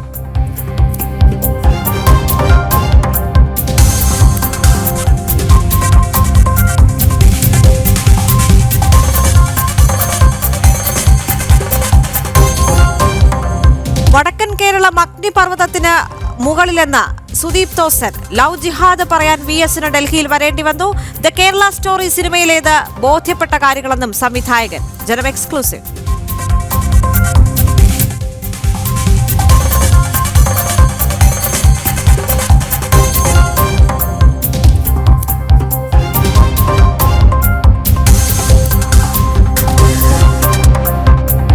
എസ് ജയശങ്കർ അമേരിക്കയിൽ ക്വാഡ് ഉച്ചകോടിയിൽ പങ്കെടുക്കും. ഭീകരത മനുഷ്യരാശിക്ക് ഏറ്റവും വലിയ ഭീഷണിയെന്ന വിദേശകാര്യമന്ത്രി.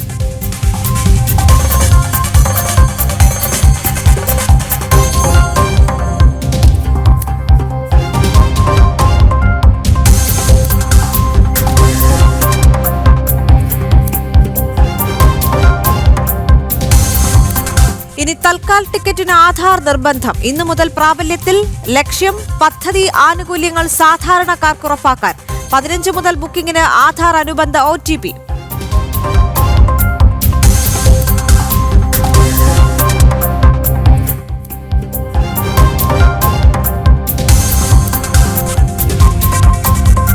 VSന്റെ ആരോഗ്യനിലയിൽ മാറ്റമില്ല. ഗുരുതരമായി തുടരുന്നുവെന്ന് ഡോക്ടർമാർ. രക്തസമ്മർദ്ദവും വൃക്കകളുടെ പ്രവർത്തനവും അസാധാരണ നിലയിൽ. മെഡിക്കൽ ബോർഡ് യോഗം രാവിലെ.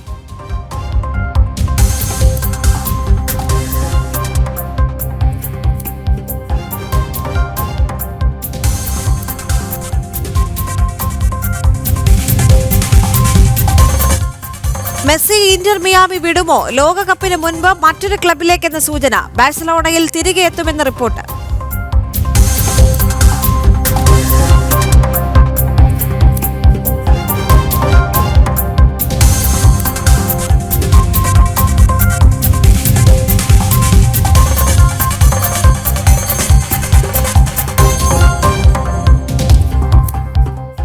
റവാഡ ചന്ദ്രശേഖർ DGPയായി ചുമതല ഏറ്റെടുത്ത ശേഷം നടന്ന വാർത്താ സമ്മേളനത്തിനിടെ നാടകീയ രംഗങ്ങൾ അരങ്ങേറി.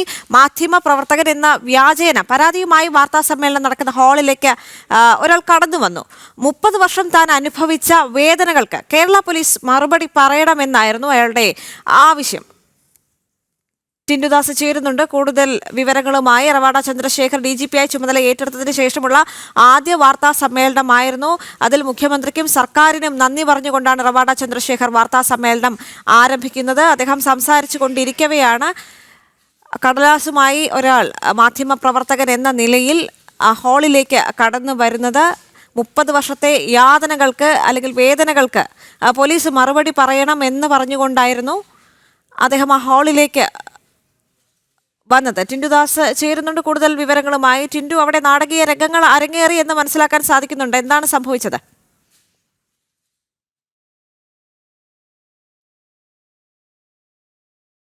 ടിൻഡു, കേൾക്കാമെങ്കിൽ തുടരാം.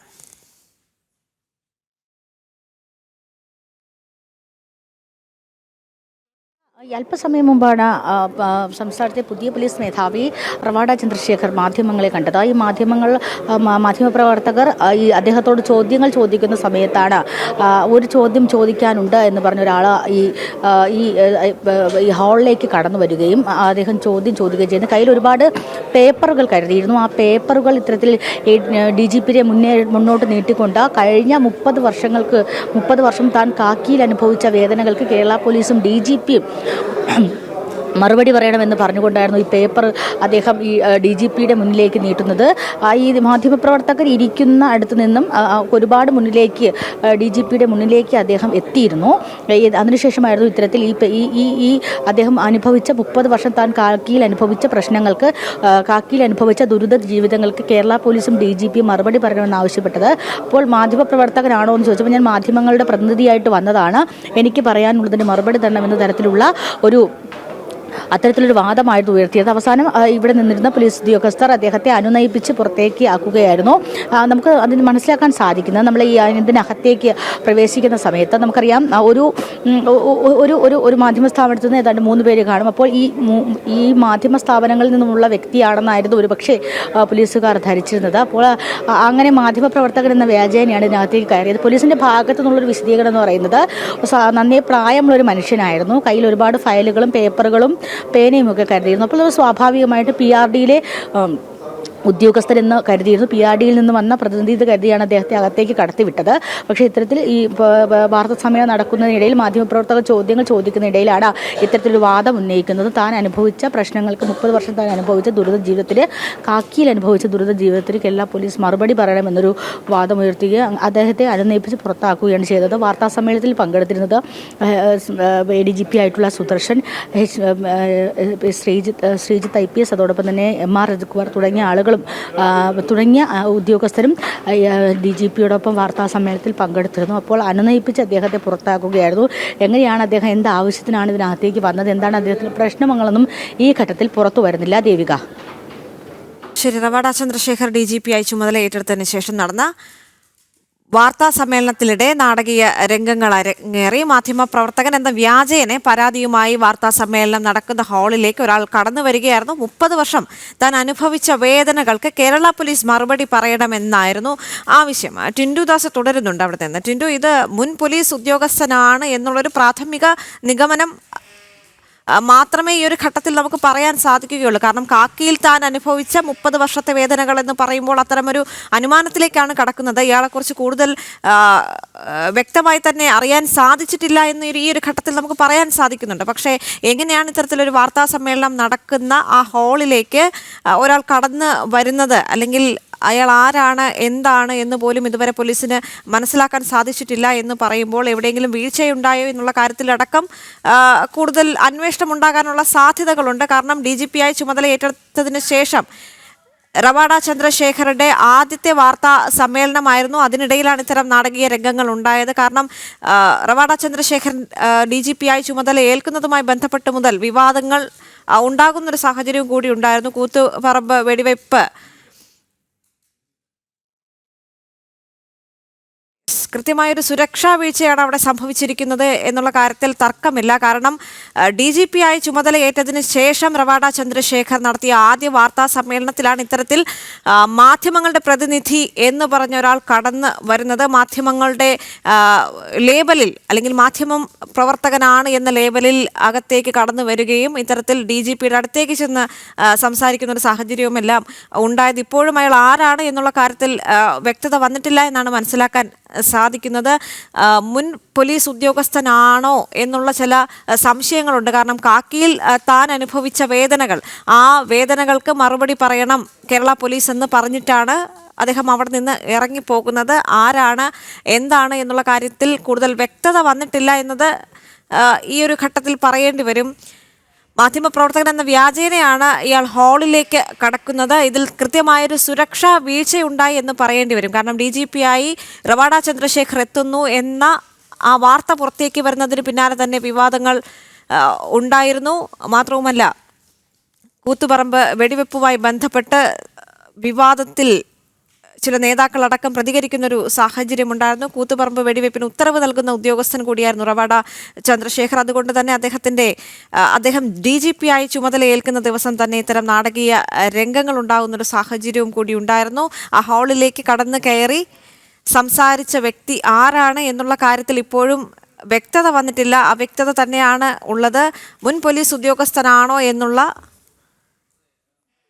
ചില സംശയങ്ങളാണ് ഇപ്പോൾ പുറത്തേക്ക് വരുന്നത്.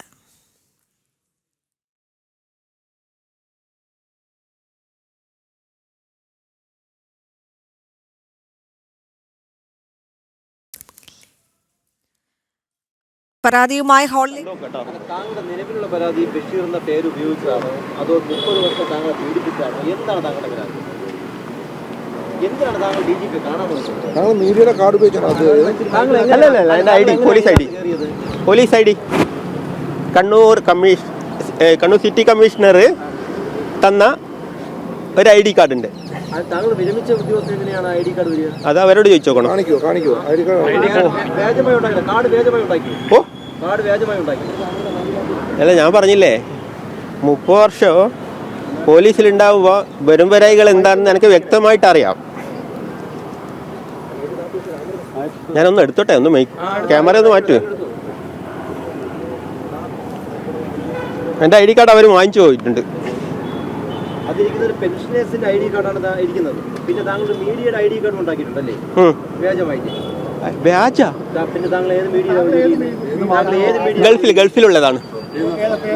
ഇസ്മ മീഡിയയുടെ ഓൺലൈൻ മീഡിയ. 30 വർഷം കാക്കിയിട്ട് എന്നെ പീഡിപ്പിച്ച ആ ഒരു പരാതിയാണ്. കണ്ണൂർ DIG ഓഫീസിൽ. ഞാൻ ഒരു ചായ കഴിച്ചോട്ടെ, ഞാൻ കണ്ണൂരിൽ നിന്ന് ഓടി വരുന്നതല്ലേ. ഞാൻ 10 ദിവസം വിളിക്കാം.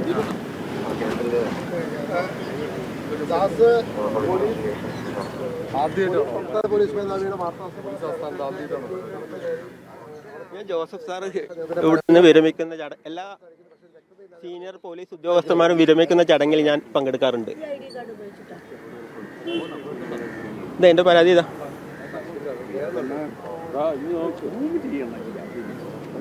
ഇതെന്താണ് കാണിച്ചത്? ഇതെന്താ സംഭവം?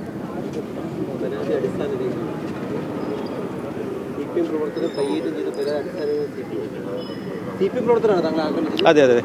താങ്കൾ ആക്രമിച്ചു? അതെ. CPM പ്രവർത്തകർ? അതെ. എവിടെ വെച്ച്? ഇത് താങ്കളാണോ? അതെ. കണ്ണൂർ പോലീസ്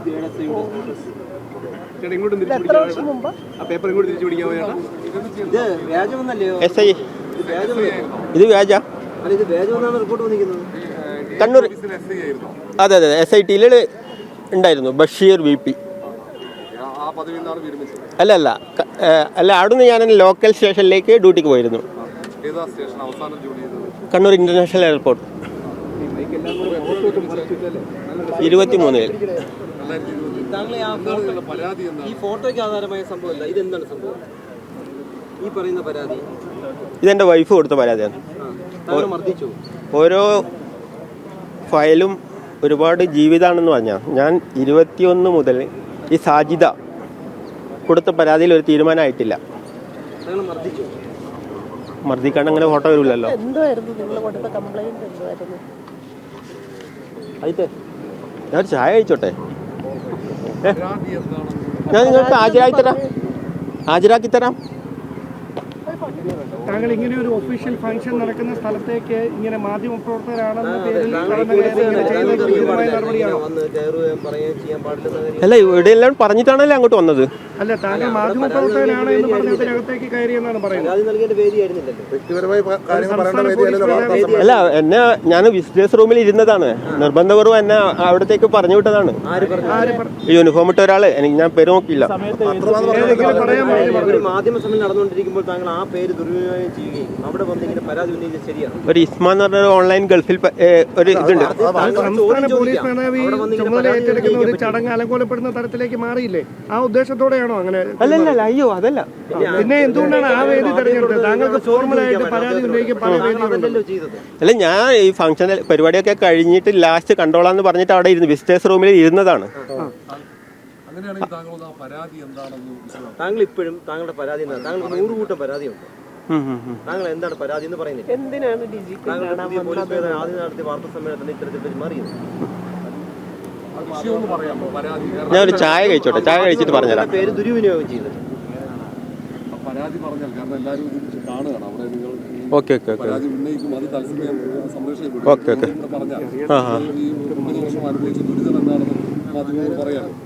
ഓക്കെ ഓക്കെ ഞാൻ പറഞ്ഞുതരാം. എനിക്കൊരു ഗ്ലാസ് വെള്ളം വേണമായിരുന്നു.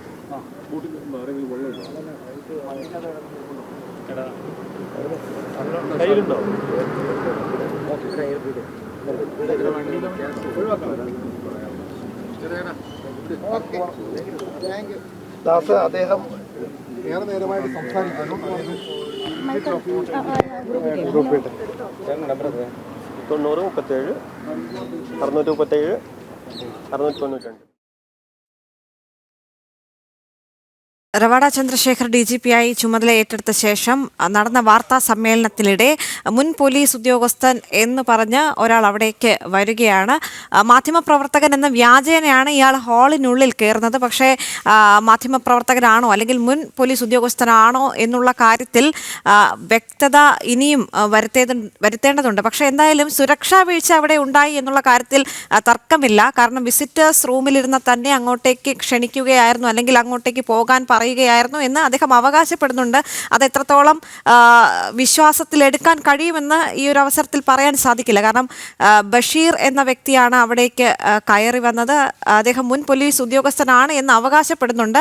മാധ്യമപ്രവർത്തകൻ എന്ന് പറഞ്ഞൊരു ഓൺലൈൻ മീഡിയയുടെ പ്രതിനിധിയാണ് എന്ന് പറഞ്ഞാണ് അവിടേക്ക് വരുന്നത്. ടിൻഡുദാസ് ചേരുന്നുണ്ട് അവിടെ നിന്ന്. ടിൻഡു, ഇപ്പോൾ ബഷീർ എന്ന വ്യക്തി പറയുന്ന ചില കാര്യങ്ങളിൽ അവ്യക്തതയുണ്ട്. മുൻ പോലീസ് ഉദ്യോഗസ്ഥനാണ് എന്ന് ആദ്യം പറഞ്ഞിരുന്നു. പക്ഷേ കൃത്യമായ രേഖകൾ കാണിക്കാൻ അദ്ദേഹത്തിന് സാധിച്ചിട്ടുണ്ടോ? കാരണം വ്യാജ ID കാർഡ് നിർമ്മിച്ച് ഹാളിലേക്ക് വന്നു എന്നതാണ് ഇപ്പോൾ ഉയർന്നു വരുന്ന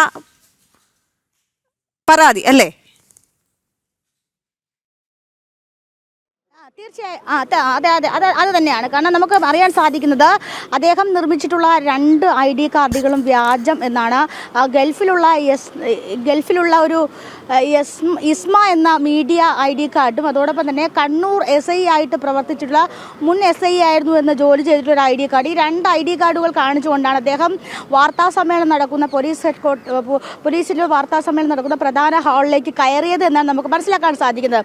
അദ്ദേഹം പറഞ്ഞത് ഇങ്ങനെ കാലങ്ങളായിട്ട് ഇത്തരത്തിലുള്ള മുതിർന്ന ഉദ്യോഗസ്ഥർ ഈ വിരമിക്കുന്ന സമയങ്ങളിൽ ഇവിടെ വരാറുണ്ടായിരുന്നു. അങ്ങനെ വരാറുണ്ടെങ്കിൽ ഏത് തരത്തിലുള്ള ID കാർഡ് ഉപയോഗിച്ചുകൊണ്ടാണ് അകത്തേക്ക് കയറുന്നത് എന്ന കാര്യത്തിലൊരു വ്യക്തത കുറവുണ്ട്. അപ്പോൾ മാധ്യമങ്ങൾ ചോദിക്കുന്ന ചോദ്യങ്ങൾക്ക് അദ്ദേഹം വ്യക്തമായിട്ട് മറുപടി നൽകുന്നില്ല. വിസിറ്റേഴ്സ് റൂമിൽ ഇദ്ദേഹത്തെ DGP കാണാനായിട്ട് ഇരിക്കുകയായിരുന്നു. ആ സമയത്താണ് വാർത്താ സമ്മേളനം നടക്കുന്ന കാര്യം അറിയുന്നത്. അങ്ങനെയാണ് വാർത്താ സമ്മേളന വേദിയിലേക്ക് കയറി വരുന്നത്. PRDയിൽ നിന്നുള്ള പ്രതിനിധിയായിരിക്കുമെന്നാണ് പോലീസുകാർ ഉൾപ്പെടെ സുരക്ഷയിലുണ്ടായിരുന്ന പോലീസുകാർ ഉൾപ്പെടെ ഉദ്ദേശിച്ചത്. ഇത്തരത്തിൽ എന്താണ് ഈ PRDയിൽ PRD നിന്നുമുള്ള പ്രതിനിധിയായിരിക്കുമെന്നായിരുന്നു ഈ പോലീസ് ഉദ്യോഗസ്ഥരും കരുതിയിരുന്നത് എന്ന് നമുക്ക് മനസ്സിലാക്കാൻ സാധിക്കുന്നുണ്ട്. അപ്പോൾ എന്തായാലും ഒരു പരാതിയിൽ ഇങ്ങനെയാണ് പറയുന്നത്. നമ്മൾ ആ പരാതിയുടെ ഫോട്ടോ പകർത്തിയിട്ടുണ്ട്.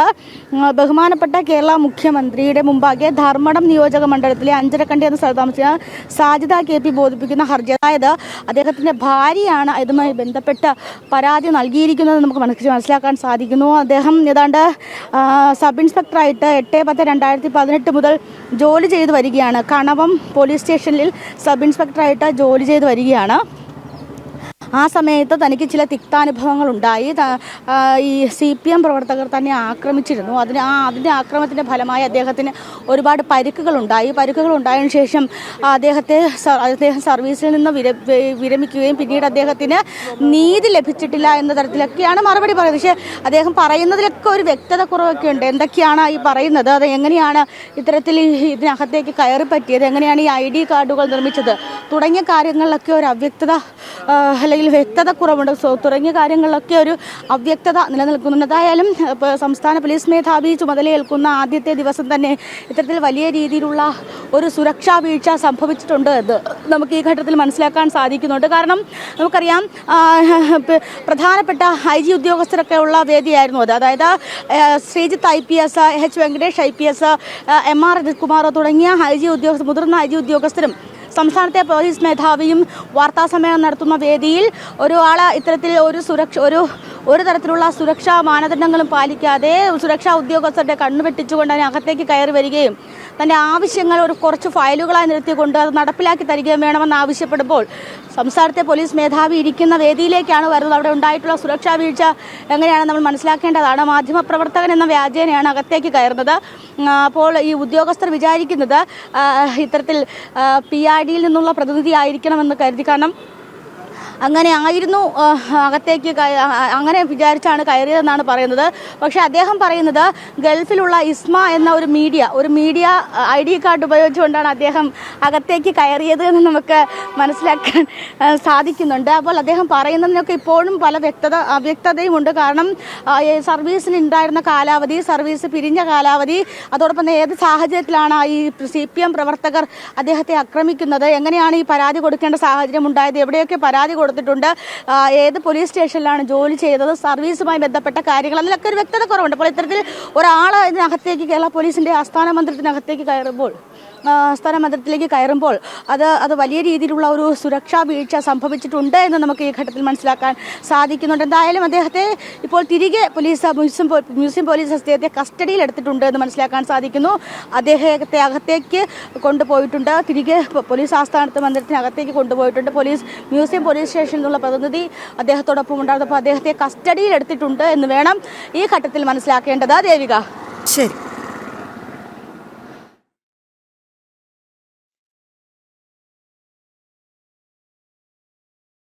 മറ്റ് റിപ്പോർട്ടുകളിലേക്ക് കൂടി എത്തുമ്പോൾ VSന്റെ ആരോഗ്യനിലയിൽ മാറ്റമില്ല, ഗുരുതരമായി തുടരുന്നുവെന്ന് ഡോക്ടർമാർ അറിയിക്കുന്നു. രക്തസമ്മർദ്ദവും വൃക്കകളുടെ പ്രവർത്തനവും അസാധാരണ നിലയിലെന്നാണ് വിവരം.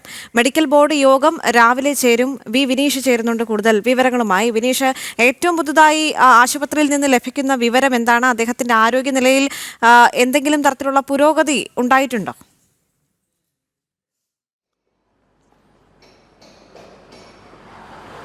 നിലവിൽ അദ്ദേഹത്തിൻ്റെ ആരോഗ്യസ്ഥിതിയിൽ മരുന്നുകളോട് പ്രതികരിക്കുന്നു എന്ന് സംബന്ധിച്ചുള്ള വിവരങ്ങളാണ് ഇപ്പോൾ ആശുപത്രി വൃത്തങ്ങളിൽ നിന്ന് നമുക്ക് ലഭിക്കുന്നത്. പക്ഷേ ഗുരുതരമായ തരത്തിൽ തന്നെയാണ്, ഒരു ആശാവഹമായ സാഹചര്യം ഇപ്പോഴും നിലനിൽക്കുന്നില്ല എന്നതാണ് പറയപ്പെടുന്നത്. ആശുപത്രി കേന്ദ്രങ്ങൾ വ്യക്തമാക്കുന്നതും അത്തരത്തിലാണ്. കഴിഞ്ഞ ദിവസം തന്നെ വൃക്കകളുടെ തകരാറുകൾ സംബന്ധിച്ചുള്ള റിപ്പോർട്ടുകൾ കഴിഞ്ഞ ദിവസം ആശുപത്രി തന്നെ പുറത്തുവിട്ടിരുന്ന മെഡിക്കൽ ബുള്ളറ്റിനിൽ വ്യക്തമാക്കുന്ന ഒരു സാഹചര്യമുണ്ടായിരുന്നു. എന്തായിരുന്നാലും ഒരു ഏറ്റക്കുറച്ചിലുകളാണ് നമുക്ക് VSന്റെ ആരോഗ്യസ്ഥിതിയെ ഇപ്പോൾ പരിശോധിക്കുമ്പോൾ മനസ്സിലാക്കാൻ സാധിക്കുന്നത്. കഴിഞ്ഞ ദിവസങ്ങളിലൊക്കെ അതീവ ഗുരുതരാവസ്ഥയിലേക്കായിരുന്നു VSന്റെ ആരോഗ്യസ്ഥിതി എന്നായിരുന്നു നമുക്ക് റിപ്പോർട്ടുകൾ ലഭിച്ചതിരുന്നെങ്കിൽ സംബന്ധമായി ശ്വാസം എടുക്കാനായിട്ടുള്ള ഒരു സാഹചര്യം നിലവിൽ VSന് സാധിക്കുന്നുണ്ട് എന്ന് സംബന്ധിച്ചുള്ള വിവരങ്ങൾ ഇപ്പോൾ ആശുപത്രി വൃത്തങ്ങളിൽ നിന്ന് ലഭിക്കുന്നുണ്ട്. ഇന്ന് 11 മണിക്ക് ശേഷം ഏറ്റവും പുതുതായിട്ടുള്ള VSന്റെ ആരോഗ്യസ്ഥിതി സംബന്ധിച്ചുള്ള ഡോക്ടർമാരുടെ വിശദമായ വിവരങ്ങൾ പുറത്തു വരും. പക്ഷേ എന്താണ് നിലവിലെ സ്ഥിതി എന്ന് സംബന്ധിച്ചുള്ള കൃത്യമായ വിവരങ്ങൾ നിലവിലെ സാഹചര്യത്തിൽ നമുക്ക് അറിയാൻ സാധിച്ചിട്ടില്ല. പക്ഷേ ആരോഗ്യസ്ഥിതിയിൽ കാര്യമായ പുരോഗതികൾ ഒന്നും തന്നെ ഇല്ല എന്നതാണ് നിലവിൽ മനസ്സിലാക്കാൻ സാധിക്കുന്നത്. ഈ മാസം 21-ാം തീയതിയാണ് VS വലിയ ആരോഗ്യ പ്രശ്നങ്ങളെ തുടർന്ന് ആശുപത്രിയിൽ പ്രവേശിപ്പിച്ചത്. നിലവിലെ സാഹചര്യത്തിൽ ഒരു ആശാവഹമായ സാഹചര്യം നിലനിൽക്കുന്നില്ല എന്നത് തന്നെയാണ് ഇപ്പോഴും മനസ്സിലാക്കാൻ സാധിക്കുന്നത്. വെന്റിലേറ്ററിൻ്റെ സഹായത്തിൽ തന്നെയാണ് ഇപ്പോൾ അദ്ദേഹം ജീവൻ നിലനിർത്തുന്നത് എന്നതാണ് നമുക്ക് മനസ്സിലാക്കാൻ സാധിച്ചിട്ടുള്ളത്. എന്തായിരുന്നാലും വരും മണിക്കൂറുകളിൽ 11 മണിയോടുകൂടി മെഡിക്കൽ ബുള്ളറ്റിൻ പുറത്തിറങ്ങും. ആ മെഡിക്കൽ ബുള്ളറ്റിനിൽ മാത്രമേ നമുക്ക് അന്തിമമായ അദ്ദേഹത്തിൻ്റെ ആരോഗ്യസ്ഥിതി സംബന്ധിച്ചുള്ള പൂർണ്ണമായ വിവരങ്ങൾ, ഇന്നത്തെ ഒരു അവസ്ഥ സംബന്ധിച്ചുള്ള പൂർണ്ണമായ വിവരങ്ങൾ ലഭ്യമാവുകയുള്ളൂ. ദേവിക. ശരി, എന്തായാലും 11 മണിയോടുകൂടി പുതിയ മെഡിക്കൽ ബുള്ളറ്റിൻ പുറത്തേക്ക് വരും. അതിനുശേഷം മാത്രമേ കൂടുതൽ വിവരങ്ങൾ അറിയാൻ സാധിക്കുകയുള്ളൂ. എന്തായാലും മറ്റ് റിപ്പോർട്ടുകളിലേക്ക് കൂടി എത്തുമ്പോൾ ദി കേരള സ്റ്റോറിയെ സംബന്ധിച്ച് കേരളത്തിലെ വിവാദങ്ങൾ സത്യം മറച്ചുവെക്കുന്നതിന് വേണ്ടിയെന്ന് ദി കേരള സ്റ്റോറിയുടെ സംവിധായകൻ സുദീപ് തോസൻ ജനം TVയോട് പറഞ്ഞു. ഞങ്ങൾക്ക് ബോധ്യപ്പെട്ട കാര്യങ്ങളാണ് സിനിമയിൽ പറഞ്ഞത്. ലവ് ജിഹാദിനും കേരളത്തിലെ IS പ്രവർത്തനങ്ങളെക്കുറിച്ചും പറയാൻ VS അച്യുതാനന്ദന് പോലും ഡൽഹിയിൽ വരേണ്ടി വരുന്നു. വടക്കൻ കേരളം ഒരു അഗ്നിപർവ്വതത്തിന് മുകളിലാണ് ഇരിക്കുന്നതെന്നും ഏത് നിമിഷവും അത് പൊട്ടിത്തെറിക്കാമെന്നും അത് രാജ്യത്തെ ആകമാനം ബാധിക്കുമെന്നും സുദീപ് തോസൻ ജനം TVയോട് പറഞ്ഞു. ഏറെ ശ്രദ്ധിക്കപ്പെട്ട, ചർച്ച ചെയ്യപ്പെട്ട കേരള സ്റ്റോറി എന്ന സിനിമയ്ക്ക് തൊട്ടു പിന്നാലെ അതിൻ്റെ ഒരു ബുക്ക് കൂടി ദ അൺടോൾഡ് കേരള സ്റ്റോറി എന്ന പേരിൽ റിലീസ് ചെയ്യുകയാണ്. ആ സിനിമയുടെ സംവിധായകൻ സുദീപ് തോസൻ ഇപ്പോൾ ജനം TVക്കൊപ്പം ചേരുന്നു. ദാദാ, after the film, the book is going to release today. The film itself created several controversies in Kerala. Is the book is also going to create some controversies? See, the thing is, the amount of controversy which was there surrounded the film from the beginning. I mean, when our trailer was released, our teaser was released. But as people started watching the film, the amount of controversy is really gone down. That is one aspect of it. My point is that controversy was very, very politically motivated. It was a sheer try to keep people from the truth, which is the biggest threat, internal threat of this country. Kerala Story exposed that. The government of Kerala itself opposes the film, stating that this is not the real face of Kerala. The director of this film is tarnishing the image of our state. Have you done enough homework for doing this film? I worked for on more than 10 years, and my co-researcher Ambika JK, she worked for 12 years on this subject. We have testimonies of more than 3,000 girls from all northern districts of Kerala. We have, if you have seen the film, we treated 4 real stories in the film, and at the end of the film we gave the real characters or and the girl who is no more, her parents came to camera to say this is the true story of my daughter. Dada, after the film, a new book, The Untold Kerala Story, is going to release. What's the purpose behind this book? There were, on the teaser we said that it is the story of 32,000 girls. So you can imagine, you are a conscious person. You know, in a 2 hours long film, I cannot tell the stories of 32,000 girls, right? So we picked up 3 stories and we made the script. So the criticism was that they told us the story of 32,000 but shown 3 girls. The book is something which is the compressment of our 10 years long research. Dada, one last and final question. According to you, according to your research, do you still believe that there is some activities like this going on still in Kerala? I don't know. It is not the question of. I strongly believe that the northern Kerala is sitting on a volcano. At any point of time, it could explode, and if that explode, it will be a dangerous perspective for the country. And what VS Achyutanandan said, that Kerala will be converted into the Islamic State, I strongly believe he had the reason to say.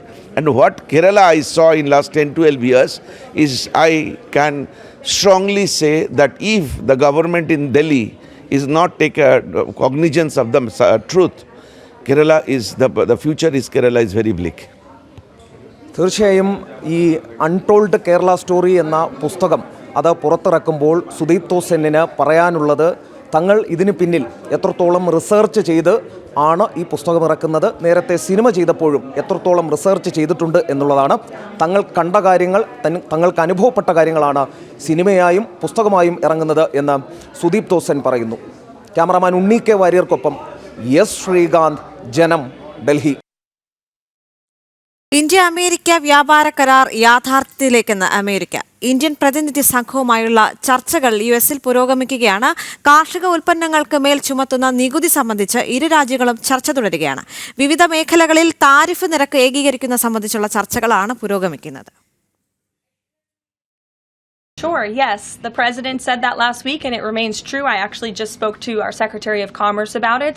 He was in the Oval Office with the president. They are finalizing these agreements, and you'll hear from the president and his team, his trade team, very soon when it comes to India. And on China, how do we counter China on that front? Yes, I mean, look, India remains a very strategic ally in the Asia Pacific, and the president has a very good relationship with Prime Minister Modi, as you know, and he will continue to have that. Aison Jose ചേരുന്നുണ്ട് കൂടുതൽ വിവരങ്ങളുമായി. Aison, India America വ്യാപാര കരാർ യാഥാർത്ഥ്യത്തിലേക്ക് എന്ന് America പറഞ്ഞു വയ്ക്കുകയാണ്. Indian പ്രതിനിധി സംഘവുമായുള്ള ചർച്ചകൾ യുഎസിൽ പുരോഗമിക്കുന്നു. എന്തൊക്കെയാണ് അവിടെ നിന്ന് ലഭിക്കുന്ന ഏറ്റവും പുതിയ റിപ്പോർട്ട്? ദേവിക, നമുക്കിപ്പോൾ ലഭ്യമാകുന്ന റിപ്പോർട്ടുകൾ അനുസരിച്ച് ജൂലൈ 9 മുതലാണ് ഈ പകരച്ചുങ്കങ്ങൾ നിലവിൽ വരിക എന്ന് ഈ കഴിഞ്ഞ ദിവസം ട്രംപ് പ്രഖ്യാപിച്ചിരുന്നു. അതിനു മുൻപ് തന്നെ ഈ പകരച്ചുങ്കങ്ങൾ സംബന്ധിച്ച് അന്തിമ ധാരണയിൽ എത്തുക എന്ന രീതിയിലുള്ള ചർച്ചകളാണ് പുരോഗമിക്കുന്നത്. നമുക്കറിയാവുന്നതാണ് ഇന്ന് ഭാരതത്തിന്റെ സംഘവുമായുള്ള ചർച്ച, അതായത് ഭാരതത്തിന്റെ ചർച്ചാ സംഘവുമായുള്ള തുടർ ഡിസ്കഷനുകൾ പുരോഗമിക്കുന്ന ഒരു സാഹചര്യമാണ് ഇപ്പോൾ ഉള്ളത്. രാജേഷ് അഗർവാളിന്റെ നേതൃത്വത്തിൽ ചർച്ചകൾ തുടരുകയാണ് എന്ന വിവരങ്ങളും ലഭ്യമാകുന്നുണ്ട്. അതിനിടെയാണ് നമ്മൾ അല്പം മുമ്പ് കേട്ടതുപോലെ കെരളിൻ ലെവിറ്റിന്റെ നിലപാടുകൾ പുറത്തു വന്നത്. ഇന്ത്യയും അമേരിക്കയും തമ്മിലുള്ള വാണിജ്യ കരാർ ഉടൻ യാഥാർത്ഥ്യമാകും, അധികം വൈകാതെ തന്നെ യാഥാർത്ഥ്യമാകുമെന്ന ഒരു നിലപാടാണ് ഇപ്പോൾ അറിയിച്ചിരിക്കുന്നത്. പ്രധാനമായും ഇപ്പോൾ ചർച്ചകൾ പുരോഗമിക്കുന്നത് കാർഷികോൽപ്പന്നങ്ങൾ സംബന്ധിച്ച്, കാർഷികോൽപ്പന്നങ്ങളുടെ അമേരിക്കയിലേക്കുള്ള ഇറക്കുമതി ചുങ്കം സംബന്ധിച്ചുള്ള ചർച്ചകളാണ്. 26% ചുങ്കം ചുമത്തിയിരിക്കുന്നത് ഭാരതത്തിന്. ഇത് കാർഷികോൽപ്പന്നങ്ങൾക്ക് ഒഴിവാക്കുക എന്നതാണ് കൃത്യമായൊരു നീക്കം നടത്തുന്നത്. നമുക്കറിയാവുന്നതാണ്, പല മെയ്സ് ഉൾപ്പെടെയുള്ള ധാന്യങ്ങൾക്കും അതുപോലെ തന്നെ ആപ്പിളിന് ഉൾപ്പെടെ ഇത്തരത്തിലുള്ള നികുതി അല്ലെങ്കിൽ അധിക താരിഫ് ചുമത്തുന്നത് വലിയ സംഘർഷങ്ങൾ അല്ലെങ്കിൽ വലിയ സാമ്പത്തിക ബുദ്ധിമുട്ടുകൾ കർഷകർക്ക് ഉൾപ്പെടെ ഉണ്ടാകുമെന്നൊരു തിരിച്ചറിവിന്റെ കൂടി അടിസ്ഥാനത്തിലാണ് ഈ നടപടിയിലേക്ക് ഭാരതം മുന്നോട്ട് പോകുന്നത്. ആ ചർച്ചകൾ തുടരുകയും ചെയ്യുന്നത്. അത് സംബന്ധിച്ചുള്ള തീരുമാനം ഉടൻ തന്നെ ഉണ്ടാകുമെന്ന് തന്നെയാണ് പ്രതീക്ഷിക്കുകയും ചെയ്യുന്നത്. ഒരാഴ്ച മാത്രമാണ് ഇനി സമയമുള്ളത് ഈ ചർച്ചകൾ തുടരുന്നത്. അതായത് ജൂലൈ 8-നകം അന്തിമ തീരുമാനം ഉണ്ടാകേണ്ടതുണ്ട്. അത്തരത്തിലുള്ള ചർച്ചകൾ പുരോഗമിക്കുന്നു എന്നാണ് അറിയാൻ സാധിക്കുന്നത്. അതുപോലെ തന്നെ മറ്റു രാജ്യങ്ങളുമായുള്ള ചർച്ചകളും അമേരിക്ക തുടരുന്നുണ്ട്. കാനഡയുമായുള്ള ചർച്ചകളൊക്കെ പുനരാരംഭിച്ച വാർത്തകൾ ഇന്നലെ പുറത്തു വരികയും ചെയ്തിരുന്നു. ഈ അധിക താരിഫ് ചുമത്തുന്നത് സംബന്ധിച്ച് ഒരു അന്തിമ ധാരണയിലേക്ക് എത്താനുള്ള നീക്കങ്ങൾ കൃത്യമായും ഭാരതവും അമേരിക്കയും തമ്മിൽ പുരോഗമിക്കുന്നു എന്നാണ് ഇപ്പോൾ നമുക്ക് ലഭ്യമാകുന്ന ഏറ്റവും വലിയ സൂചന. അധികം വൈകാതെ തന്നെ 2-3 ദിവസങ്ങൾക്കകം ഏകദേശ രൂപം കൃത്യമായി ഉണ്ടാവുകയും ജൂലൈ 8-ന് മുൻപായി തന്നെ അന്തിമ തീരുമാനത്തിലേക്ക് എത്താൻ സാധിക്കുമെന്ന് തന്നെയാണ് ഇപ്പോൾ പ്രതീക്ഷിക്കുന്നത്. ആ തരത്തിലേക്കുള്ള നീക്കങ്ങൾ, അത്തരത്തിലൊരു അന്തിമ തീരുമാനത്തിലേക്ക് എത്താനുള്ള നീക്കങ്ങളാണ് ശക്തമായി ഭാരതത്തിന്റെ ഭാഗത്തു നിന്നും, ഭാരതത്തിന്റെ നെഗോസിയേഷൻ ടേബിളിലെ ചർച്ചകൾക്ക് നേതൃത്വം നൽകുന്ന പ്രതിനിധികളുടെ ഭാഗത്തു നിന്നും ഉണ്ടായിക്കൊണ്ടിരിക്കുന്നത്. ദേവിക, ശരി ഐസൻ, തുടരുക. വളരെ പ്രധാനപ്പെട്ട ഒരു പ്രഖ്യാപനം നടത്തിയിരിക്കുന്നു ഇപ്പോൾ ഇലോൺ മസ്ക്. കടപരിധി ഉയർത്തുന്ന പുതിയ ബില്ല് പാസാക്കിയാൽ പുതിയ പാർട്ടി ഉടൻ രൂപീകരിക്കുമെന്ന് ശതകോടീശ്വരൻ ഇലോൺ മസ്ക് പ്രഖ്യാപിച്ചിരിക്കുകയാണ്. അമേരിക്കൻ ജനതയുടെ ശബ്ദമാകും ഡെമോക്രാറ്റിക് റിപ്പബ്ലിക്കൻ പാർട്ടിക്ക് ബദലാകുന്ന പുതിയ അമേരിക്ക പാർട്ടിയെന്നും മസ്ക് എക്സിൽ കുറിച്ചു. കടപരിധി 5 ട്രില്യനായി ഉയർത്തുന്നതിനുള്ള ബില്ല് പാസാക്കാനുള്ള ട്രംപിന്റെ ശ്രമം നടക്കുന്നതിനിടെയാണ് മസ്കിന്റെ പ്രഖ്യാപനം. ഐസൻ ജോസ് തുടരുന്നുണ്ട്. ഐസൻ, പുതിയ പ്രഖ്യാപനവുമായി ഇലോൺ മസ്ക് വരികയാണ്. അദ്ദേഹം എന്തൊക്കെയാണ് എക്സിൽ കുറിച്ചത്? തീർച്ചയായും അദ്ദേഹം ആക്ച്വലി ഈ വാക്ക് മാത്രമാണ് കുറിച്ചിരിക്കുന്നത്. അതായത് ഈ ബില്ല് പാസ്സാവുകയാണെങ്കിൽ, കടപരിധി ഉയർത്തുന്ന ബിൽ പാസ്സാവുകയാണെങ്കിൽ തൊട്ടടുത്ത ദിവസം തന്നെ പാർട്ടി രൂപീകരിക്കുമെന്നും അതുപോലെ ഒരു ഓൾട്ടർനേറ്റീവ്, അല്ലെങ്കിൽ ഈ നേരത്തെ നമുക്കറിയാവുന്നതാണ് പ്രധാന പാർട്ടികൾ അമേരിക്കയിലുള്ളത് റിപ്പബ്ലിക്കനും ഡെമോക്രാറ്റുകളുമാണ്. ഈ ഡെമോക്രാറ്റുകൾക്ക് 2 പാർട്ടികൾക്കും ബദലായി ഒരു പാർട്ടി രൂപീകരിക്കുമെന്ന ഒരു മുന്നറിയിപ്പാണ് അദ്ദേഹം നൽകിയിരിക്കുന്നത്. അത്തരത്തിലൊരു മുന്നറിയിപ്പ് നൽകുന്നതിന്റെ സാങ്കത്യം തന്നെ വളരെ കൃത്യമായി അദ്ദേഹം മുന്നോട്ട് വെക്കുകയും ചെയ്യുന്നുണ്ട്. നേരത്തെ സൂചിപ്പിച്ചതുപോലെ സ്പെൻഡിംഗ് ബില്ലുമായി ബന്ധപ്പെട്ട അല്ലെങ്കിൽ ഈ $5 ട്രില്യൺ ഉയർത്തുന്ന കടപരിധി ഉയർത്തുന്ന ബില്ലുമായി ബന്ധപ്പെട്ടുള്ള ചർച്ചകളും സംഘർഷങ്ങളുമാണ് അദ്ദേഹത്തിന്റെ രാജിയിലേക്ക് നയിച്ചത്. നമുക്ക് അറിയാവുന്നതാണ്, ഡോജ് എന്ന് പറയുന്ന പുതിയൊരു വിഭാഗം, അതായത് ഡിപ്പാർട്ട്മെന്റ് ഓഫ് ഗവൺമെന്റ് എഫിഷ്യൻസി എന്ന് പറയുന്ന ഒരു വിഭാഗം തന്നെ രൂപീകരിച്ച് അതിന്റെ മേധാവിയാക്കുകയായിരുന്നു ട്രംപ് തന്നെ ഇലോൺ മസ്കിനെ. ഇലോൺ മസ്ക് മേധാവിയായതിനു ശേഷം പല ഭരണപരിഷ്കാര നടപടികളും കാര്യക്ഷമത വർദ്ധിപ്പിക്കുന്നതിനുള്ള നടപടികളും സ്വീകരിക്കുന്നതിന്റെ ഭാഗമായി ഇത്തരത്തിൽ ചില സംഘർഷങ്ങൾ ഉണ്ടാവുകയും ഗവൺമെന്റ് സ്പെൻഡിംഗ് വർദ്ധിപ്പിക്കുന്നത് സ്വീകാര്യമല്ലാത്ത അല്ലെങ്കിൽ ഭാവിയിൽ അത് വലിയ പ്രത്യാഘാതങ്ങൾ ഉണ്ടാക്കുന്ന വലിയ ബാധ്യതകളിലേക്ക് നീങ്ങുന്ന ഒരു നീക്കമായിരിക്കുമെന്ന നിലപാട് ഇലോൺ മസ്കിന്റെ ഭാഗത്തു നിന്നുണ്ടാവുകയും ചെയ്തിരുന്നു. ഈ ഇലോൺ മസ്കിന്റെ ഈ നിലപാട് ശക്തമായി അദ്ദേഹം പ്രകടിപ്പിക്കുകയും സ്വാഭാവികമായും അഭിപ്രായ വ്യത്യാസം ശക്തമാവുകയും ചെയ്തതിന്റെ അടിസ്ഥാനത്തിൽ ഇലോൺ മസ്ക് ഡോജിന്റെ മേധാവി സ്ഥാനത്ത് നിന്ന് രാജിവെക്കുകയും ചെയ്തിരുന്നു. ഈ രാജിവെച്ചതിന് പിന്നാലെയാണ് ഇപ്പോൾ പുതിയ പാർട്ടി രൂപീകരിക്കുമെന്ന ഒരു നിർദ്ദേശം മുന്നോട്ട് വെച്ചിരിക്കുന്നത്. ആ അല്ലെങ്കിൽ ഒരു നിലപാട് മുന്നോട്ട് വെച്ചിരിക്കുന്നത്. ആ നിലപാടിൽ നിന്ന് തന്നെ നമുക്ക് മനസ്സിലാക്കാൻ സാധിക്കുന്നത് പുതിയ പാർട്ടി രൂപീകരിക്കുന്നത് ഉൾപ്പെടെയുള്ള നീക്കങ്ങളിലേക്ക് പോകുമ്പോൾ തീർച്ചയായും വലിയ തോതിൽ ട്രംപുമായുള്ള ബന്ധം അകലുന്നു എന്ന് തന്നെയാണ്. തീർച്ചയായും ഇത്തരത്തിലുള്ള സ്പെൻഡിംഗ് ബില്ലുമായി ബന്ധപ്പെട്ട അന്തിമ തീരുമാനം വൈകാതെ ഉണ്ടാവുകയും ഇക്കാര്യത്തിൽ ഒരു അന്തിമ റിപ്പോർട്ടുകൾ പുറത്തുവരികയും ചെയ്യുമെന്ന് തന്നെയാണ് പ്രതീക്ഷിക്കുന്നത്. ശരിയായി സർ.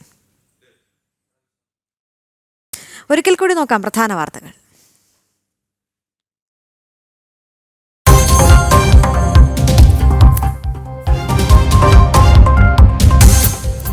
പുതിയ DGPയായി ചുമതലയേറ്റ റവാഡ ചന്ദ്രശേഖർ പോലീസ് ആസ്ഥാനത്ത് ബാറ്റൺ കൈമാറി. ലഹരി വ്യാപനം തടയാൻ പ്രത്യേക നയമെന്ന പോലീസ് മേധാവി. Kerala Police per se has been concentrating on the main key areas of focus will be definitely the anti-drug drive.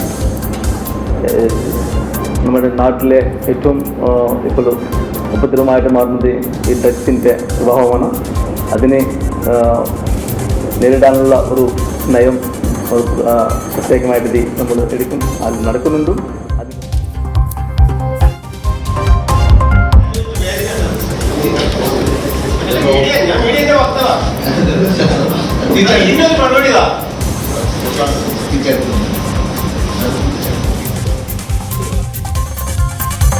DGPയുടെ വാർത്താ സമ്മേളനത്തിനിടെ വൻ സുരക്ഷാ വീഴ്ച. മാധ്യമപ്രവർത്തകനെന്ന പേരിൽ കടന്നുകയറിയ ഒരാൾ. മുൻ പോലീസ് ഉദ്യോഗസ്ഥനെന്ന അവകാശവാദം. കൈവശം വ്യാജ ID കാർഡുകളെന്ന സംശയം. കസ്റ്റഡിയിലെടുത്ത് പോലീസ്.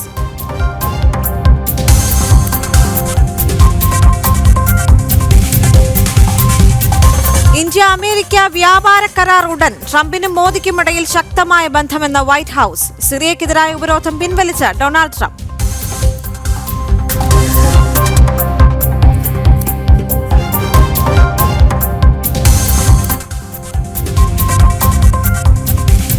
ഇലോൺ മസ്ക് രാഷ്ട്രീയത്തിലേക്ക്. അമേരിക്ക പാർട്ടി രൂപീകരണം ഉടൻ. കടപരിധി ഉയർത്തുന്ന പുതിയ ബില്ല് പാസാക്കിയാൽ ഉടൻ പ്രഖ്യാപനം. ജനതയുടെ ശബ്ദമാകുമെന്ന് മസ്ക്.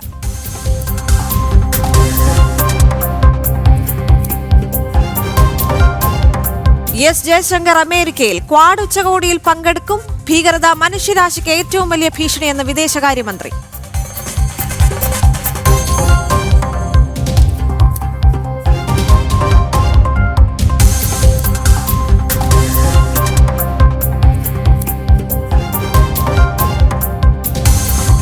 വടക്കൻ കേരളം അഗ്നിപർവ്വതത്തിന് മുകളിലെന്ന സുദീപ് തോസൻ. ലവ് ജിഹാദ് പറയാൻ VSന് ഡൽഹിയിൽ വരേണ്ടി വന്നു.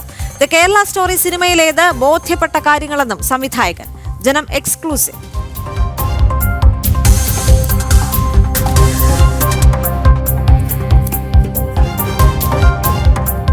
തൽക്കാൽ ടിക്കറ്റിന് ആധാർ നിർബന്ധം. ഇന്നു മുതൽ പ്രാബല്യത്തിൽ. ലക്ഷ്യം പദ്ധതി ആനുകൂല്യങ്ങൾ സാധാരണക്കാർക്ക് ഉറപ്പാക്കാൻ. 15 മുതൽ ബുക്കിംഗിന് ആധാർ അനുബന്ധ OTPയും.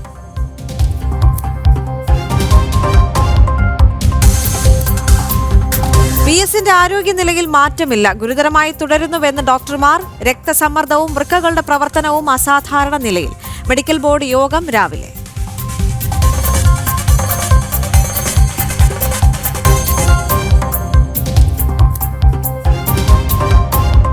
മെസ്സി ഇന്റർ മിയാമി വിടുമോ? ലോകകപ്പിന് മുൻപ് മറ്റൊരു ക്ലബിലേക്കെന്ന സൂചന.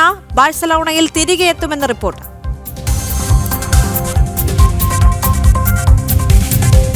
അസ്ഥികൾ DNA പരിശോധനയ്ക്ക് അയക്കുമെന്നും പോലീസ് അറിയിച്ചു. കേസിൽ പിടിയിലായ അനീഷയെയും ഭവിനെയും Irinjalakuda judicial first class magistrate കോടതി 14 ദിവസത്തേക്ക് റിമാൻഡ് ചെയ്തിരുന്നു. സനു കെ സജീവുണ്ട് കൂടുതൽ വിവരങ്ങളുമായി. സനു, തൃശൂർ പുതുക്കാട് നവജാത ശിശുക്കളെ കൊന്നു കുഴിച്ചുമൂടിയ സംഭവത്തിലാണ് മൃതദേഹാവശിഷ്ടങ്ങൾ പോസ്റ്റ്മോർട്ടത്തിന് ഇന്ന് നൽകുക. അവിടെ നിന്ന് ലഭിക്കുന്ന ഏറ്റവും പുതിയ വിവരങ്ങൾ എന്തൊക്കെയാണ്? ദേവിക, ഇന്ന് രാവിലെ തൃശൂർ മെഡിക്കൽ കോളേജിലെ ഫോറൻസിക് വിഭാഗം മേധാവി ഡോക്ടർ ഉന്മേഷിന്റെ നേതൃത്വത്തിൽ ഇന്നലെ കണ്ടെത്തിയിട്ടുള്ള ആ കുട്ടികളുടെ അസ്ഥികളെന്ന് കണ്ടെത്തിയിട്ടുള്ള ആ വസ്തുക്കൾ ഇന്ന് പോസ്റ്റ്മോർട്ടം ചെയ്യും. അതായത് അത് ഉറപ്പിച്ചിട്ടില്ല, വസ്തുക്കൾ എന്ന് പറയുന്നത്, കാരണം അത് ഉറപ്പിച്ചിട്ടില്ല, അത് കുട്ടികളുടേതാണ് കുഞ്ഞുങ്ങളുടേതാണ് എന്നുള്ള കാര്യത്തിൽ പോലീസിന് ഉറപ്പുകളൊന്നുമില്ല. ഈ പ്രതികൾ കഴിഞ്ഞ ദിവസം അറസ്റ്റ് ചെയ്തിട്ടുള്ള അനീഷയും അതേപോലെ തന്നെ ഭവനും കാട്ടി നൽകിയ പ്രദേശങ്ങളിൽ ഇന്നലെ പോലീസ് നടത്തിയിട്ടുള്ള തെരച്ചിലിൽ കിട്ടിയിട്ടുള്ള വസ്തുക്കൾ എന്ന് മാത്രമാണ് പോലീസും പറയുന്നത്. ഇത് ശാസ്ത്രീയമായിട്ടുള്ള പരിശോധനകൾ നടത്തിയതിന് ശേഷം മാത്രമേ അത് ഈ മരണപ്പെട്ട കുഞ്ഞുങ്ങളുടേതാണെന്നുള്ള കാര്യത്തിൽ ഉറപ്പ് വരൂ എന്നുള്ളൂ ഈ അന്വേഷണ സംഘം പറഞ്ഞിട്ടുണ്ട്. അതുകൊണ്ട് തന്നെ അത് ഇന്ന് പോസ്റ്റ്മോർട്ടം ചെയ്യും. ഈ പോസ്റ്റ്മോർട്ടം നടത്തിയതിന് ശേഷം ഈ വസ്തുക്കൾ DNA പരിശോധനയ്ക്കായിട്ട് തിരുവനന്തപുരത്തേക്ക് അയക്കുമെന്നാണ് അന്വേഷണ സംഘം പറഞ്ഞിട്ടുള്ളത്. അതേപോലെ തന്നെ ഇതിലെ ഒരു പ്രധാനപ്പെട്ട കാര്യം, ഈ വസ്തുക്കൾ ഈ കുഞ്ഞുങ്ങളുടേതാണ് ഈ അസ്ഥികളെങ്കിലും അത് ഈ അച്ഛനും അമ്മയും, അതായത് ഭവിനും അനീഷയുമാണ് ഇവരെ കൊലപ്പെടുത്തിയതെന്ന് കണ്ടെത്തുക അസാധ്യം, അല്ലെങ്കിൽ ഒരു വെല്ലുവിളി നിറഞ്ഞ കാര്യം തന്നെയാണെന്നാണ് പോലീസ് വ്യക്തമാക്കുന്നത്. അതായത് DNA പരിശോധനയിലൂടെ അത് ഇവരെ മാതാപിതാക്കളാണെന്ന് തെളിയിക്കാൻ സാധിച്ചാലും ഇത് കൊലപ്പെടുത്തുകയായിരുന്നോ എന്നുള്ള കാര്യത്തിലേക്ക് എത്തുക അസാധ്യമാണ്, അല്ലെങ്കിൽ അതൊരു വലിയ വെല്ലുവിളി നിറഞ്ഞ കാര്യമാണെന്നും പോലീസ് വ്യക്തമാക്കുന്നുണ്ട്. അതിനൊരു പ്രധാന കാരണം ഈ മറ്റ് വസ്തുക്കളൊന്നും പോലീസിന് തെളിവുകളായിട്ട് ലഭിച്ചിട്ടില്ല. ആകെ അന്വേഷണ സംഘത്തിന്റെ കൈവശമുള്ളത് ഏതാനും അസ്ഥി കഷണങ്ങൾ മാത്രമാണ്. ഇത് വെച്ച് എത്രത്തോളം കേസിനെ മുന്നോട്ട് കൊണ്ടുപോകാൻ സാധിക്കുമെന്നുള്ളതും അന്വേഷണ സംഘത്തിന് മുന്നിൽ വലിയൊരു വെല്ലുവിളിയായി, വലിയ ചോദ്യചിഹ്നമായി നിൽക്കുകയാണ്. ആ ഒരു സാഹചര്യത്തിൽ മറ്റൊരു തെളിവ് കൂടി കണ്ടെത്തുന്നതിന് വേണ്ടിയിട്ടുള്ള ഊർജിത ശ്രമമാണ് അന്വേഷണ സംഘത്തിന്റെ ഭാഗത്തു നിന്നും ആരംഭിച്ചിട്ടുള്ളത്. അതായത് ഈ കുട്ടികൾക്ക് ജന്മം നൽകുന്ന സമയം ഈ അനീഷ ഈ ദൃശ്യങ്ങൾ, അതായത് ഈ കുട്ടികളുടെ ചിത്രവും അതേപോലെ തന്നെ ദൃശ്യങ്ങളും പകർത്തി ഭവിന്റെ മൊബൈലിലേക്ക് അയച്ചു നൽകിയിരുന്നു. ആ കാലഘട്ടത്തിൽ ഭവൻ ഉപയോഗിച്ചിരുന്ന മൊബൈൽ പിന്നീട് നശിപ്പിച്ചു എന്നാണ് പോലീസിന് നൽകിയിട്ടുള്ള മൊഴി.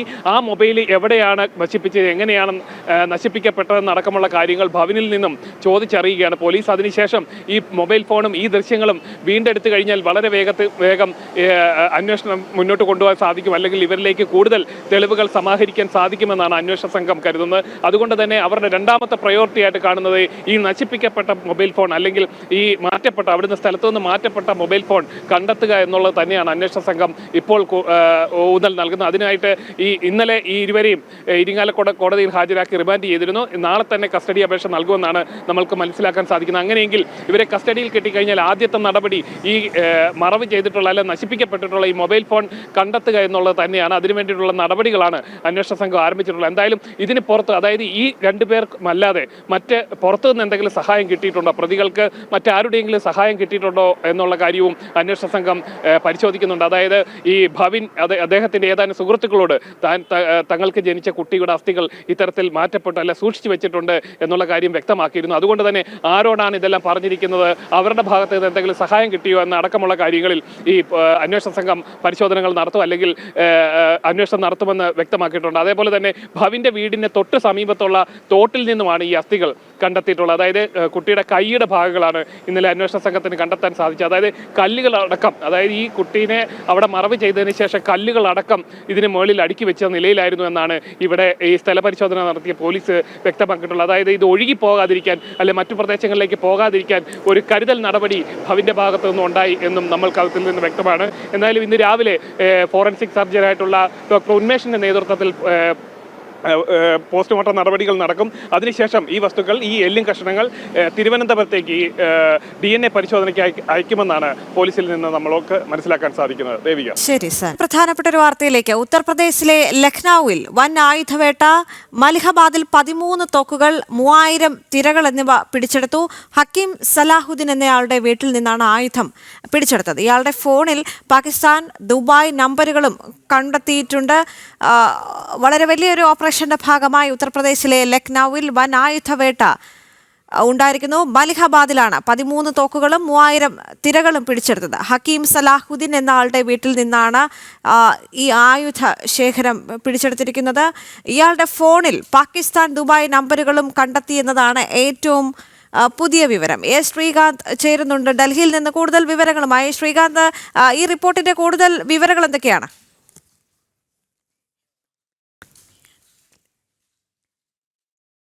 ഉത്തർപ്രദേശിലെ ലക്നൌവിലാണ് വൻ ആയുധവേട്ട ഉണ്ടായിരിക്കുന്നത്. മലിഹാബാദിൽ 13 തോക്കുകൾ, 3000 തിരകൾ എന്നിവ പിടിച്ചെടുത്തു. ഹക്കീം സലാഹുദ്ദീൻ എന്നയാളുടെ വീട്ടിൽ നിന്നാണ് ആയുധം പിടിച്ചെടുത്തത്. ഇയാളുടെ ഫോണിൽ പാകിസ്ഥാൻ, ദുബായ് നമ്പറുകളും കണ്ടെത്തിയിട്ടുണ്ട്.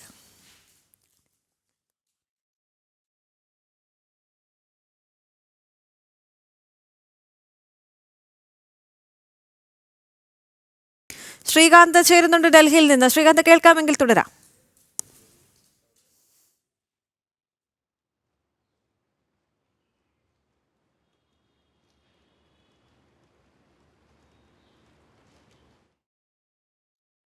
ഉത്തർപ്രദേശിലെ ലക്നൌവിലാണ് വൻ ആയുധവേട്ട നടന്നിരിക്കുന്നത്. മലിഹാബാദിൽ 13 തോക്കുകൾ, 3000 തിരകൾ എന്നിവ പിടിച്ചെടുത്തു. ഹക്കീം സലാഹുദ്ദീൻ എന്നയാളുടെ വീട്ടിൽ നിന്നാണ് ആയുധം പിടിച്ചെടുത്തിരിക്കുന്നത്. ഇയാളുടെ ഫോണിൽ പാകിസ്ഥാൻ, ദുബായ് നമ്പറുകളും കണ്ടെത്തിയിട്ടുണ്ട്. ശ്രീകാന്ത് ചേരുന്നു കൂടുതൽ വിവരങ്ങളുമായി. ശ്രീകാന്ത്, ഇയാളെ പറ്റിയുള്ള കൂടുതൽ വിവരങ്ങൾ ലഭിച്ചിട്ടുണ്ടോ ഈ ഒരു ഘട്ടത്തിൽ? മറ്റ് വിശദാംശങ്ങൾ എന്തൊക്കെയാണ്? ഉത്തർപ്രദേശിലെ ലക്നൌവിൽ മലിഹാബാദിൽ നിന്നാണ് ഈ ആയുധവേട്ട നടന്നിട്ടുള്ളത്. 13 തോക്കുകളും 3000 തിരകളും ഇവിടെ നിന്നും പിടിച്ചെടുത്തിട്ടുണ്ട് എന്നുള്ളതാണ് പുറത്തുവരുന്ന വിവരം. ഇത് നിസ്സാരമായ കാര്യമല്ല. ഈ പിടിച്ചെടുത്ത ഒരൊറ്റ തോക്കിനും ഈ തിരകൾക്കും ഒന്നിനും തന്നെ ലൈസൻസ് ഇല്ല എന്നുള്ളതാണ് ഇപ്പോൾ പോലീസ് വ്യക്തമാക്കുന്നത്. മലിഹാബാദ് പോലീസ് സ്റ്റേഷന് സമീപം താമസിക്കുന്ന ഹക്കീം സലാഹുദ്ദീൻ എന്നയാളുടെ വീട്ടിൽ നിന്നാണ് ഈ ആയുധശേഖരം പിടികൂടിയത്. കൻവർ യാത്ര ആരംഭിക്കുന്നതിന് തൊട്ടു മുൻപാണ് ആയുധവേട്ട എന്നത് ഗൗരവതരമായ കാര്യമാണെന്നാണ് ഇപ്പോൾ അന്വേഷണ ഏജൻസികൾ പറയുന്നത്. കാരണം ഈ ഉത്തർപ്രദേശിൽ, വടക്കേ ഇന്ത്യയിൽ പ്രത്യേകിച്ച് കൻവർ യാത്ര തുടങ്ങാൻ പോവുകയാണ്. പ്രധാനപ്പെട്ട ഒരു തീർത്ഥാടന കാലഘട്ടമാണത്. അപ്പോഴാണ് ഈ ഇത്തരത്തിൽ ആയുധവേട്ട നടക്കുന്നത്. ബംഗാളിൽ നിന്നും സമാനമായ രീതിയിൽ ആയുധവേട്ട നടന്നിരുന്നു അടുത്തിടെ. ഇത് മറ്റ് രാജ്യങ്ങളിൽ നിന്നും ഇന്ത്യയിലെ വിവിധ സംസ്ഥാനങ്ങളിലേക്ക് ഇത്തരത്തിൽ ആയുധങ്ങൾ കടത്തുന്ന സംഘമാണോ എന്ന് സംശയിക്കുന്നുണ്ട്. സലാഹുദ്ദീൻ സ്ഥിരം ആയുധക്കടത്തുകാരനാണ് എന്നാണ് പോലീസ് പറയുന്നത്. ഇനി ഞെട്ടിക്കുന്ന ഒരു വിവരം കൂടി വരുന്നത് ഇയാളുടെ ഫോണിൽ ദുബായ്, പാകിസ്ഥാൻ നമ്പറുകൾ കണ്ടെത്തി എന്നുള്ളതാണ്. തുടർച്ചയായി ഇവരുമായി, ഈ നമ്പറുകളുമായി ബന്ധപ്പെട്ടതിൻ്റെ തെളിവുകളും പോലീസിന് കിട്ടിയിട്ടുണ്ട്. ഏതെങ്കിലും തരത്തിൽ ഭീകരവാദ ബന്ധം ഈ സലാഹുദ്ദീൻ ഉണ്ടോ എന്നുള്ള പരിശോധനയിലാണിപ്പോൾ പോലീസും മറ്റ് ഏജൻസികളും. ശരി ശ്രീകാന്ത്, തുടരുക. വളരെ പ്രധാനപ്പെട്ട മറ്റൊരു റിപ്പോർട്ടിലേക്ക് കൂടി. 1 ലക്ഷം കോടിയുടെ ആയുധ കരാറിന് തയ്യാറെടുക്കുകയാണ് ഭാരതം. പാക് അതിർത്തിയിൽ വിന്യസിക്കുന്നതിനായി തദ്ദേശീയ മിസൈൽ സംവിധാനം തയ്യാറാക്കും.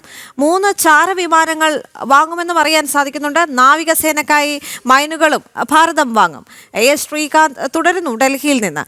ശ്രീകാന്ത്, 1 ലക്ഷം കോടിയുടെ ആയുധ കരാറിനാണ് ഭാരതം തയ്യാറെടുക്കുന്നത്. മാത്രമല്ല 3 ചാര വിമാനങ്ങൾ ഉൾപ്പെടെ വാങ്ങാനുള്ള ഒരു ധാരണയിലേക്ക് എത്തിയിരിക്കുകയാണല്ലേ? രാജ്യസുരക്ഷയ്ക്ക് ഊന്നൽ നൽകിക്കൊണ്ട് ഓപ്പറേഷൻ സിന്ദൂറിന് ശേഷം ഇന്ത്യ നിരവധിയായ നീക്കങ്ങൾ നടത്തിയിരുന്നു. പ്രതിരോധ മന്ത്രാലയം വിവിധ കരാറുകൾക്ക്, ആയുധ കരാറുകൾക്കാണ് ഈ കാലഘട്ടത്തിൽ ഇതുവരെ ഓപ്പറേഷൻ സിന്ദൂറിന് ശേഷം അനുമതി നൽകിയത്. 2000 കോടിയുടെ കരാർ ഒപ്പിട്ട് അധിക സമയം ആയിട്ടില്ല. ഇതിനിടയിൽ ഇതാ 1 ലക്ഷം കോടിയുടെ ആയുധ ഇടപാടിനാണ് തയ്യാറെടുക്കുന്നത്. തദ്ദേശീയ മിസൈൽ സംവിധാനം തയ്യാറാക്കും എന്നുള്ളതാണ് ഇപ്പോൾ അറിയിച്ചത്. DRDO വികസിപ്പിച്ച സർഫസ് ടു എയർ മിസൈലുകൾ ഉണ്ട്. പാക് അതിർത്തിയിൽ അത് സ്ഥാപിക്കുന്നതിന് നിലവിൽ കരാർ ഒപ്പിടും എന്ന് മനസ്സിലാക്കുന്നു. അതോടൊപ്പം തന്നെ 3 ചാരവിമാനങ്ങൾ വാങ്ങാൻ പദ്ധതിയിട്ടിട്ടുണ്ട്. അത് എയർഫോഴ്സിന് വേണ്ടിയാണ് ഈ 3 ചാരവിമാനങ്ങൾ വാങ്ങാൻ ഇന്ത്യ തയ്യാറെടുക്കുന്നത്. നാവികസേനയ്ക്കായി മൈനുകൾ വാങ്ങാൻ, അതായത് ഈ അന്തർവാഹിനികൾ ഉൾപ്പെടെ തകർക്കുന്നതിന്, ശത്രുക്കളുടെ അന്തർവാഹിനികൾ ഉൾപ്പെടെ തകർക്കുന്നതിനുള്ള മൂർ മൈനുകൾ അത് വാങ്ങാനാണ് നിലവിലിപ്പോൾ തീരുമാനിച്ചിരിക്കുന്നത് ഇന്ത്യ. അതോടൊപ്പം സുഖോയ് 30 വിമാനങ്ങൾ അത് പരിഷ്കരിക്കുന്നതിനും വേണ്ടി തുക വകമാറ്റി വയ്ക്കുന്നുണ്ട്, തുക വകയിരുത്തുകയും ചെയ്യുന്നുണ്ട്. എന്തായാലും 1 ലക്ഷം കോടിയുടെ ഈ പ്രതിരോധ കരാർ എന്ന് പറയുന്നത് നിസ്സാര തുകയല്ല. സമൂലമായ അഴിച്ചുപണി സുരക്ഷാ സേനകളുടെ കാര്യത്തിലുണ്ടാകും. അത് ടെക്നിക്കൽ പരമായും ഉണ്ടാകും. അതോടൊപ്പം തന്നെ പുതിയ ആയുധങ്ങൾ വാങ്ങുന്ന കാര്യത്തിലും ഉണ്ടാകും. ശരി. 1.5 വർഷം മുൻപ് ഫോൺ വിളിച്ച് തട്ടിക്കൊണ്ടുപോയി കൊലപ്പെടുത്തിയ ഹേമചന്ദ്രന്റെ DNA പരിശോധനയ്ക്കുള്ള സാമ്പിളുകൾ ഇന്ന് ശേഖരിക്കും. കണ്ണൂരിലെ ഫോറൻസിക് സയൻസ് ലബോറട്ടറിയിലായിരിക്കും പരിശോധന നടത്തുക. മൃതദേഹം ഹേമചന്ദ്രന്റേത് തന്നെയാണെന്ന് ശാസ്ത്രീയമായി തെളിയിക്കുന്നതുവരെ മൃതദേഹം കോഴിക്കോട് മെഡിക്കൽ കോളേജ് മോർച്ചറിയിൽ സൂക്ഷിക്കും. ഗോകുൽ കെ വേണുഗോപാൽ ചേരുന്നുണ്ട്. ഗോകുൽ, ഇന്ന് എപ്പോഴായിരിക്കും ഈ പോസ്റ്റ്മോർട്ടം നടപടികൾ നടക്കുക? DNA പരിശോധന നടക്കുക? DNA പരിശോധനയ്ക്കുള്ള സാമ്പിളുകൾ ശേഖരിക്കുന്ന നടപടിയാണ് ഇന്ന് നടക്കുക. മെഡിക്കൽ കോളേജ് പോലീസിനായിരിക്കും ഈ സാമ്പിളുകൾ കൈമാറുക. അതിനായിട്ട് ഈ ഹേമചന്ദ്രന്റെ തുടയലിന്റെ ഭാഗമൊക്കെ നേരത്തെ തന്നെ മാറ്റിവെച്ചിരുന്നു. കോടതി മുഖേനയായിരിക്കും ഈ നടപടികളൊക്കെ പൂർത്തിയാക്കുക എന്നാണ് നമുക്ക് അറിയാൻ സാധിച്ചിട്ടുള്ളത്. അതിനുശേഷം മാത്രമായിരിക്കും ഹേമചന്ദ്രന്റെ മൃതദേഹം ബന്ധുക്കൾക്ക് വിട്ടു നൽകുകയുള്ളൂ. കാരണം ഈ മൃതദേഹം കഴിഞ്ഞ ശനിയാഴ്ചയാണ് കണ്ടെത്തിയത്. കണ്ടെത്തുന്ന സമയത്ത് ഈ ശരീരം അഴുകിയ നിലയിലൊന്നും അല്ലാത്തതിനാൽ ഹേമചന്ദ്രന്റേതാണ് എന്ന് സ്ഥിരീകരിച്ചിരുന്നു. എന്നാൽ ശാസ്ത്രീയമായി അത് സ്ഥിരീകരിക്കേണ്ടതുണ്ട്. അതിനാൽ കണ്ണൂരിലെ സയൻസ് ലബോറട്ടറിയിലേക്കായിരിക്കും ഈ DNA പരിശോധനയൊക്കെ നടക്കുക. അത് സ്ഥിരീകരിച്ചതിന് ശേഷം മാത്രമായിരിക്കും മൃതദേഹം വിട്ടുകൊടുക്കുക എന്നാണ് മനസ്സിലാക്കുന്നത്. തുടയലിന്റെ ഭാഗമാണ് മാറ്റിവെച്ചിട്ടുള്ളത്. ഈ DNA ഹേമചന്ദ്രന്റെ DNA ക്രോസ് മാച്ച് ചെയ്യുന്നതിനായിട്ട് ഹേമചന്ദ്രന്റെ അമ്മയുടെ രക്തസാമ്പിളുകളും ശേഖരിച്ചിട്ടുണ്ട്. ഇതിന്റെയൊക്കെ അടിസ്ഥാനത്തിൽ ക്രോസ് മാച്ച് ചെയ്യുന്നതിനൊക്കെ ശേഷമായിരിക്കും ഈ മൃതദേഹം വിട്ടുകൊടുക്കുന്ന നടപടിയിലേക്കൊക്കെ കടക്കുക. 1.5 വർഷം മുമ്പുണ്ടായിരുന്ന ഒരു തിരോധാന കേസാണ് പോലീസിന്റെ കൃത്യമായ ഇടപെടലോട് കൂടിയിട്ട് അത് കൊലപാതകമാണെന്നും അതിൽ ഉൾപ്പെട്ടിട്ടുള്ള ആളുകളെ കണ്ടെത്തുന്ന നടപടിയിലേക്കുമൊക്കെ എത്തിയിട്ടുള്ളത്. കേസിൽ ഉൾപ്പെട്ടിട്ടുള്ള 2 പേർ ഇപ്പോൾ പോലീസ് കസ്റ്റഡിയിലാണ്. നൌഷാദ് എന്ന് പറയുന്ന പ്രധാന പ്രതിയെ പിടികൂടാനുള്ള അന്വേഷണത്തിലാണ് പോലീസ്. ഇയാൾ വിദേശത്തേക്ക് കടന്നിട്ടുണ്ട്. ഇയാളെ തിരിച്ചു കൊണ്ടുവരാനുള്ള അന്വേഷണവും പോലീസിന്റെ ഭാഗത്തുനിന്ന് ഊർജിതമായി തന്നെ നടക്കുന്നു. അതോടൊപ്പം തന്നെ ഈ കേസിൽ മറ്റാരെങ്കിലും ഒക്കെ ഉൾപ്പെട്ടിട്ടുണ്ടോ എന്ന രീതിയിലുള്ള അന്വേഷണവും നടക്കുന്നുണ്ട്. ശരി, 1.5 വർഷം മുൻപ് ഫോൺ വിളിച്ച് തട്ടിക്കൊണ്ടുപോയി കൊലപ്പെടുത്തിയ ഹേമചന്ദ്രന്റെ DNA പരിശോധനയ്ക്കായുള്ള സാമ്പിളുകൾ ഇന്ന് ശേഖരിക്കും. ഗോകുൽ കെ വേണുഗോപാലാണ് കൂടുതൽ വിവരങ്ങൾ നൽകിയത്. കോഴിക്കോട്ടെ റിയൽ എസ്റ്റേറ്റ് ബിസിനസ്സുകാരൻ മുഹമ്മദ് ആട്ടൂരിനെ കാണാതായിട്ട് 2 വർഷമാകുമ്പോഴും എങ്ങും എത്താതെ അന്വേഷണം. പുതിയ ആക്ഷൻ പ്ലാൻ തയ്യാറാക്കി അന്വേഷണം ഊർജിതമാക്കുകയാണെന്നാണ് ക്രൈംബ്രാഞ്ച് സംഘം പറയുന്നത്. പുതിയ തെളിവുകൾ ശേഖരിക്കുന്നതിനൊപ്പം ലഭിച്ച തെളിവുകൾ പുനഃപരിശോധിക്കാനുമാണ് നീക്കം. അന്വേഷണത്തിൽ പ്രതീക്ഷയുണ്ടെന്നാണ് കുടുംബത്തിന്റെ പ്രതികരണം. ആദ്യം നടക്കാവ് പോലീസും പിന്നീട് ജില്ലാ ക്രൈംബ്രാഞ്ചും ഏറ്റെടുത്ത കേസാണ് 2 വർഷമാവാറായിട്ടും എങ്ങുമെത്താതെ കിടക്കുന്നത്. 2023 ഓഗസ്റ്റ് 21 അരയിടത്തുപാലത്തെ ഓഫീസിൽ നിന്നും പുറത്തേക്കു പോയ മാമിയെ കാണാതാകുന്നത്. കാണാതായി 679 ദിവസം തികഞ്ഞ സാഹചര്യത്തിലാണ് ക്രൈംബ്രാഞ്ച് സംഘം പുതിയ ആക്ഷൻ പ്ലാനുമായി മുന്നോട്ടു പോകാൻ തീരുമാനിച്ചത്. അന്വേഷണം ക്രൈംബ്രാഞ്ച് ഏറ്റെടുത്തിട്ട് 292 ദിവസമായി. അടുത്തിടെ പഴയ സംഘത്തെ മാറ്റി പുതിയ സംഘത്തെ അന്വേഷണം ഏൽപ്പിച്ചിരുന്നു. ക്രൈംബ്രാഞ്ചിലെ ഈ സംഘമാണ് പഴയ തെളിവുകൾ വീണ്ടും പരിശോധിക്കാനും പുതിയ തെളിവുകൾ വേഗത്തിൽ കണ്ടെത്താനും തീരുമാനിച്ചിരിക്കുന്നത്. അന്വേഷണ പുരോഗതിയിൽ പ്രതീക്ഷയിലാണ് കുടുംബവും. നമ്മൾ സാറ്റിസ്ഫൈഡ് ആണ്. നമ്മളുടെ സ്റ്റാർട്ടിങ്ങിൽ എഫിഷ്യൻ്റ് അല്ലാത്തതുകൊണ്ട് കുറേ എവിഡൻസ് എല്ലാം അവർക്കൊന്നും കിട്ടിയിട്ടില്ല. അപ്പോൾ ഇപ്പം അവർ നല്ലോണം വർക്ക് ചെയ്യുന്നുണ്ട്. അപ്പം എന്തായാലും 2 ഇയർ ആവാനായി. അപ്പോൾ അതിൻ്റെതായ ബുദ്ധിമുട്ടുകളുണ്ടാവും, എവിഡൻസ് ഒന്നും കിട്ടാത്ത പ്രശ്നങ്ങളുണ്ടാവും. അല്ലാത്ത രീതിയിൽ അവർ നല്ലപോലെ മുന്നോട്ട് പോകുന്നുണ്ട്. മാമിയുടെ 2 ഫോണുകളും ഒന്നിച്ചോഫായ തലക്കുളത്തൂർ ഭാഗത്തെ വിവിധ മൊബൈൽ ടവറുകളിൽ നിന്ന് ആ സമയത്ത് സജീവമായിരുന്ന കൂടുതൽ ഫോൺ നമ്പറുകൾ അന്വേഷണ സംഘം ശേഖരിച്ചു കഴിഞ്ഞു. ഇതിൽ 14 നമ്പറുകൾ കേന്ദ്രീകരിച്ചാണ് അന്വേഷണം. മാമി അവസാനമായി തലക്കുളത്തൂരിൽ നിന്ന് വീട്ടിലേക്ക് വിളിച്ചിരുന്നപ്പോൾ കൂടെ 3 അതിലധികമോ ആളുകളുടെ ശബ്ദം കേട്ടിരുന്നതായി ഭാര്യ മൊഴി നൽകിയിരുന്നു. മുമ്പ് ചോദ്യം ചെയ്തിരുന്നവരുടെ മൊഴികളിൽ വൈരുദ്ധ്യമുണ്ടെന്ന് പുനഃപരിശോധനയിൽ അന്വേഷണ സംഘം കണ്ടെത്തിയിട്ടുണ്ട്. ആ വഴിക്കും അന്വേഷണം മുന്നോട്ടു പോവുകയാണ്. ജനം, കോഴിക്കോട്. കൊട്ടാരക്കര താലൂക്ക് ആശുപത്രിയിൽ സർജറി വാർഡിലേക്ക് രോഗികളെ കൊണ്ടുപോകാൻ ലിഫ്റ്റില്ല. പകരം രോഗികളെ സർജറി വാർഡിലേക്ക് എത്തിക്കുന്നത് സ്ട്രക്ചറിൽ പടികളിലൂടെ കയ്യിൽ ചുമന്നാണ്. അപകടകരമായ രീതിയിൽ രോഗികളെ കൊണ്ടുപോകുന്ന ദൃശ്യങ്ങൾ പുറത്ത്.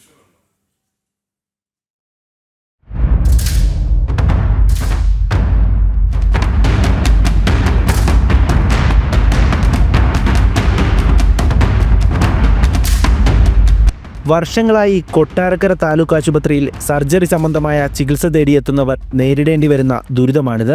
ആശുപത്രിയിലെ സർജറി വാർഡ് പ്രവർത്തിക്കുന്നത് ലിഫ്റ്റില്ലാതെ. ഇതുമൂലം രോഗികളെ ഓപ്പറേഷൻ തിയേറ്ററിലേക്കും തിരികെ വാർഡിലേക്കും എത്തിക്കുന്നത് ഈ ദൃശ്യങ്ങളിൽ കാണുന്നത് പോലെയാണ്. ആശുപത്രി ജീവനക്കാരും രോഗികളുടെ ബന്ധുക്കളും മറ്റു രോഗികളുടെ കൂട്ടിരിപ്പുകാരും ചേർന്നാണ് കുത്തനെയുള്ള പടവുകളിലൂടെ സ്ട്രക്ചറിൽ ചുമന്നു കൊണ്ടുപോകുന്നത്. അപകടകരമായ രീതി തുടരുന്നത് അധികാരികളുടെ ശ്രദ്ധയിൽപ്പെട്ടിട്ടും നടപടിയില്ല.